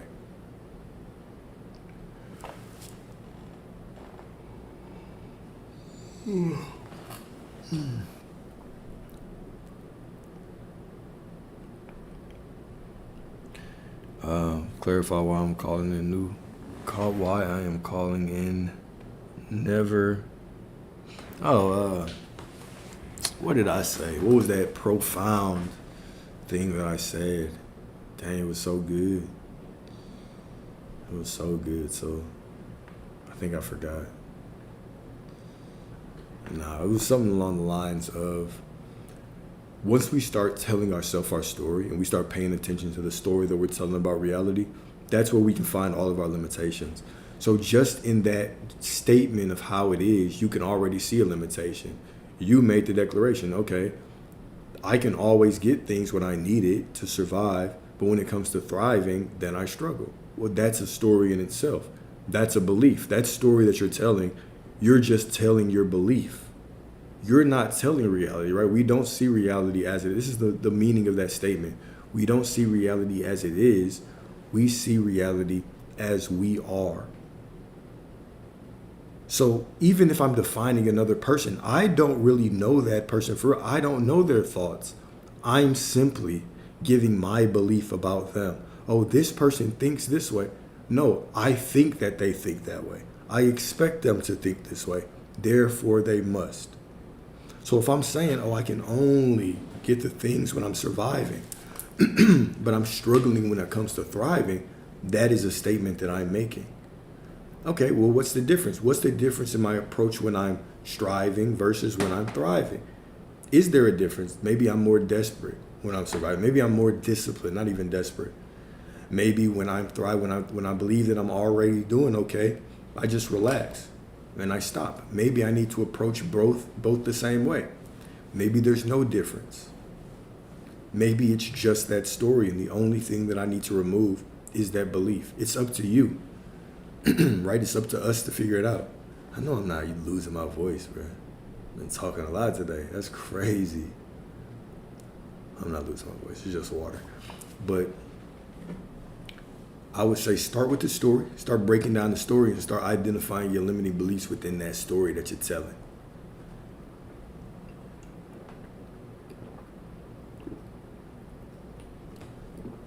And how do you manifest your ex back into your life? You just go to the end and stay there. Right now, you make the claim. If you have a desire, you go to wanting it. All right, I want this. This is what I have. Now you declare that you have it. And now because you have it, everything that you see should be proof. Because now if I know that I have it, everything that changes is proof that it's coming to me, right? Because from this moment to then, everything has to change to what? To give me what I want. So I go to the end, I have it. And then I allow everything to unfold and be added unto me. This is all you have to do. What if you see other things? What if you see things that you don't like? Well, it's just the middle. You let it unfold. Everything becomes a statement of who you are. You have to disconnect from how you think it should look coming back and allow it to just be what it is. And know that whatever it is the perfect situation to get it to all unfold for you. That's it. Very simple process. It is the most beautiful thing when you realize you have the power to change your story, that you have never been held captive. You've never been a victim. You've never, ever been anything less than perfect. Yeah, you have to, you assume, you make that assumption. You change the story in your mind, and that's it. You change whatever you see to whatever story you want. You stay in the end, and you do not allow anything to pull you out at all. It's a beautiful thing. Beautiful thing.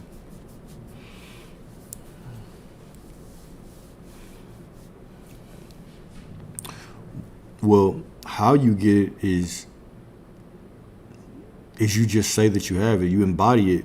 And then you do the things that you feel right in every moment to allow it to unfold. Remember, this is what Jesus meant when he said, I am the way. You declaring who you are, that is the way to get it. So it's not that you don't know how, you know exactly how. How you do it is you embody the person that has that prosperity, and then you step by step, you walk through your reality and you allow it to all unfold for you. That's the only thing that you do. There's nothing to do. There's nothing to strive for. There's always something to do, but there's nothing that you have to do.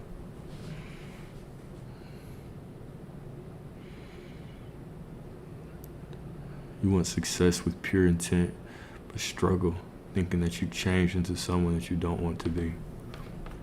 What makes you think that you change into that? What makes you believe that that you would let go and not love yourself enough to change into somebody that you don't want to be? What makes you think that in order to get success, you have to change it all?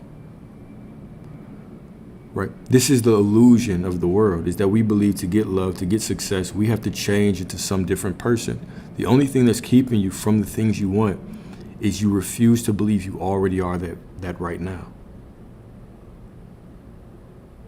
You already are that right now. You already are that successful version of you right now.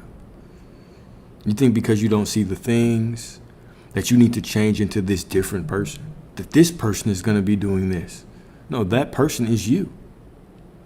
It's you right now. Claim what is yours by divine right. Claim what is yours by divine right. You won't change into anybody you don't like because you don't have to change to get what you want. You have to embody a different person, but that's not changing. That's simply making an assumption that right now, I am the person. Right now, I'm already the person. It's not going to change my feelings. It might not even change my habits. It might not change anything. But that's what I need to do. I do that. I step in that persona that I am this person. And then what I do, what I think is best from every moment. So if I do that, how could I change into somebody? How could I change into something? And do I believe that gratitude can be rooted in scarcity? Yeah, I mean, sometimes. I think, yeah, a lot of anything, if it's conditional, yes.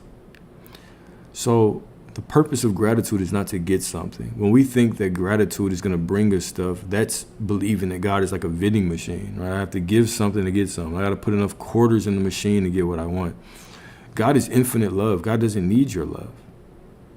You're not even separate from the divine. You're not separate from the divine. Why we feel gratitude and love and all these things is because that's just our nature. That's who we are at our core. That is who you are at your core. You are a being of love. You are pure gratitude. So it feels good. When we try to just conjure gratitude up to get things, instead of just doing it so we can actually have a fulfilling and good life and appreciate things and be present and be conscious and aware, well, that's where the issue is, right? When we make things conditional, they can be rooted in scarcity. And yes, believe that he's already yours, because it is. Because it is. Let's see here. How does divine masculine energy allow softness to flow without trying to manage it?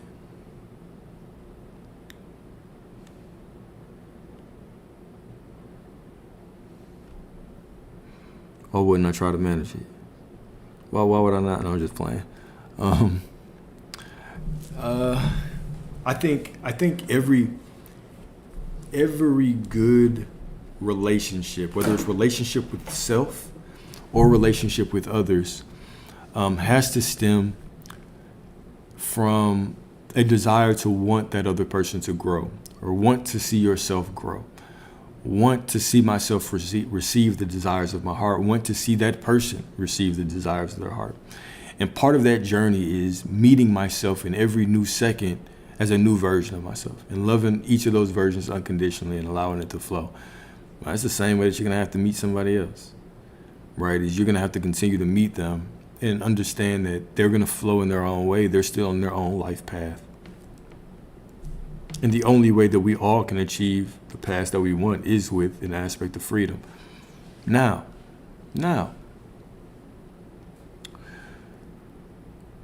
When I speak like that, I'm speaking very metaphysically, right?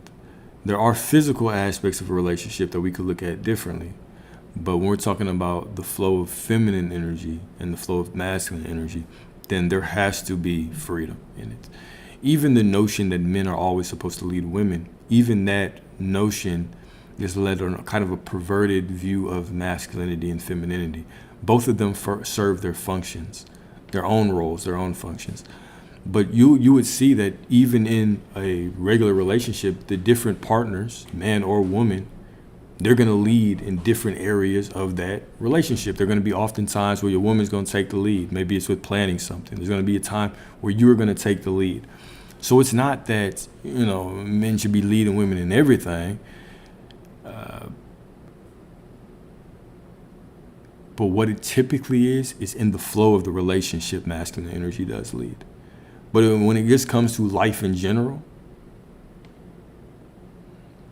up for debate.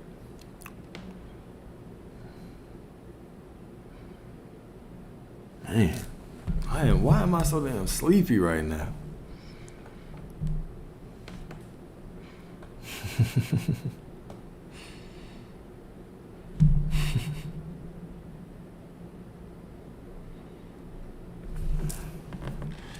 Let's see what the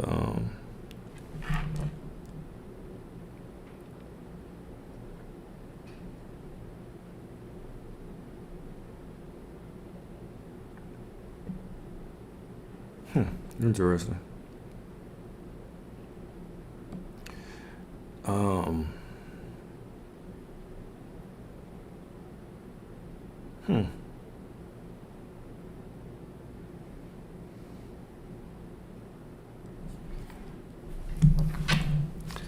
Yeah, it went real cool. It was real good. The workshop was really good. I enjoyed it a lot. It was fun. And it was cool to just see the progression of everybody that was in that workshop over time. Yeah, the time it was in it. Yeah, the workshop. It was fun. It was cool. It was super cool. I'm looking forward to continuing to do them. This week I really wanted to see how it's gonna be, and it was just a good opportunity to meet people like a little bit more personal and help people closer, because these lives are cool, right? But sometimes you just want a little bit of extra. You just need a little extra push, and that's what this provided. So I enjoy it. I think that I kind of got a sense of exactly how many people I want in them. So I'm gonna make them a little bit more limited. I'll probably offer more, but make them more limited. But not limit. Yeah, make them more. Just keep them small. But yeah, it was cool. I appreciate you, man. I appreciate you. Miss Royalty P, thank you. I'm glad you like it here. It's really cool to see how y'all comment, and I can recognize y'all. This is really turning into a community. It's pretty dope to watch. I didn't expect anything like this. I didn't know what I ever expected, to be honest. I was just gonna start talking, but this has been cool. Here comes Serena. What it do? When you stop needing to be understood, who did you finally become? Sure, I just became sleepy quiet. Everything that I desired to be. Everything was on the other side of not being needy, or not needing to be understood, not needing validation from the external world. That's what really holds us back, is our desire for validation, our desire for approval, our desire to always want to feel good. Even questions like, how do I overcome fear? Right? Like, how can I get to a point where I can overcome? What if you never do? Does that mean you just won't have a fulfilling life because you won't try the things that are calling your soul? Right? No. It's how do you do these things despite your feelings, no matter what your feelings are. Right?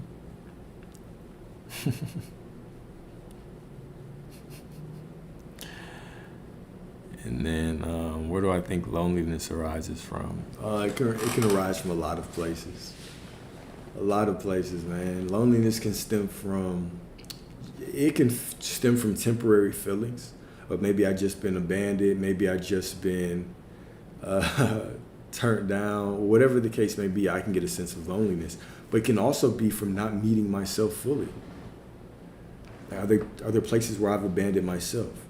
When is the last time, one of the common examples I give, when is the last time that you looked yourself in the mirror and told yourself everything was going to be okay? Or you looked yourself in the mirror and you told yourself that you were proud of you for making it through all the things that you've made it through, right? When is the last time that you thought, man, or when is the last time you held yourself to sleep? That you went to sleep and you just felt the love that you have for yourself.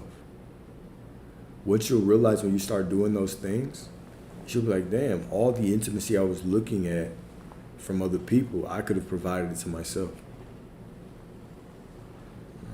I can actually start providing it to myself. And that makes you really powerful, right? It makes you really, really powerful. So sometimes that desire for intimacy and closeness with somebody else, right? Sometimes it's really a calling to yourself. But when we're mistaking it for the desire for someone else, we end up attracting people whose only job is to push us down a path of learning ourselves, right? They push us into intimacy with ourselves by breaking our heart.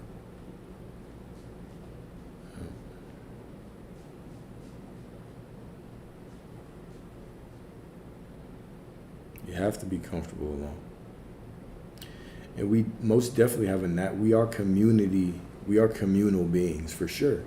But you also have a desire to meet the God within you. You also have this desire from your soul to know yourself. Right? So the highest levels of being, the highest levels of accomplishment still come from focusing on yourself, not focusing on everybody else. Other people can be your motivation, but you still have to channel that motivation to see yourself in a certain light, in a certain way, so you can pour out into the world in that way.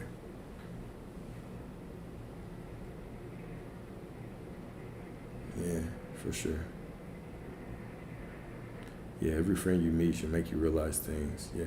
I mean, your relationships are going to be very, very, those are catalysts for growth. In the purest form is you tend to learn more.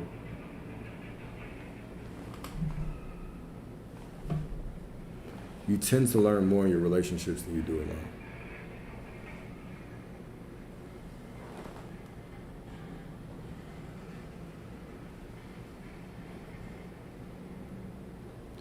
Yeah, my bad. I got extremely distracted. My bad, y'all.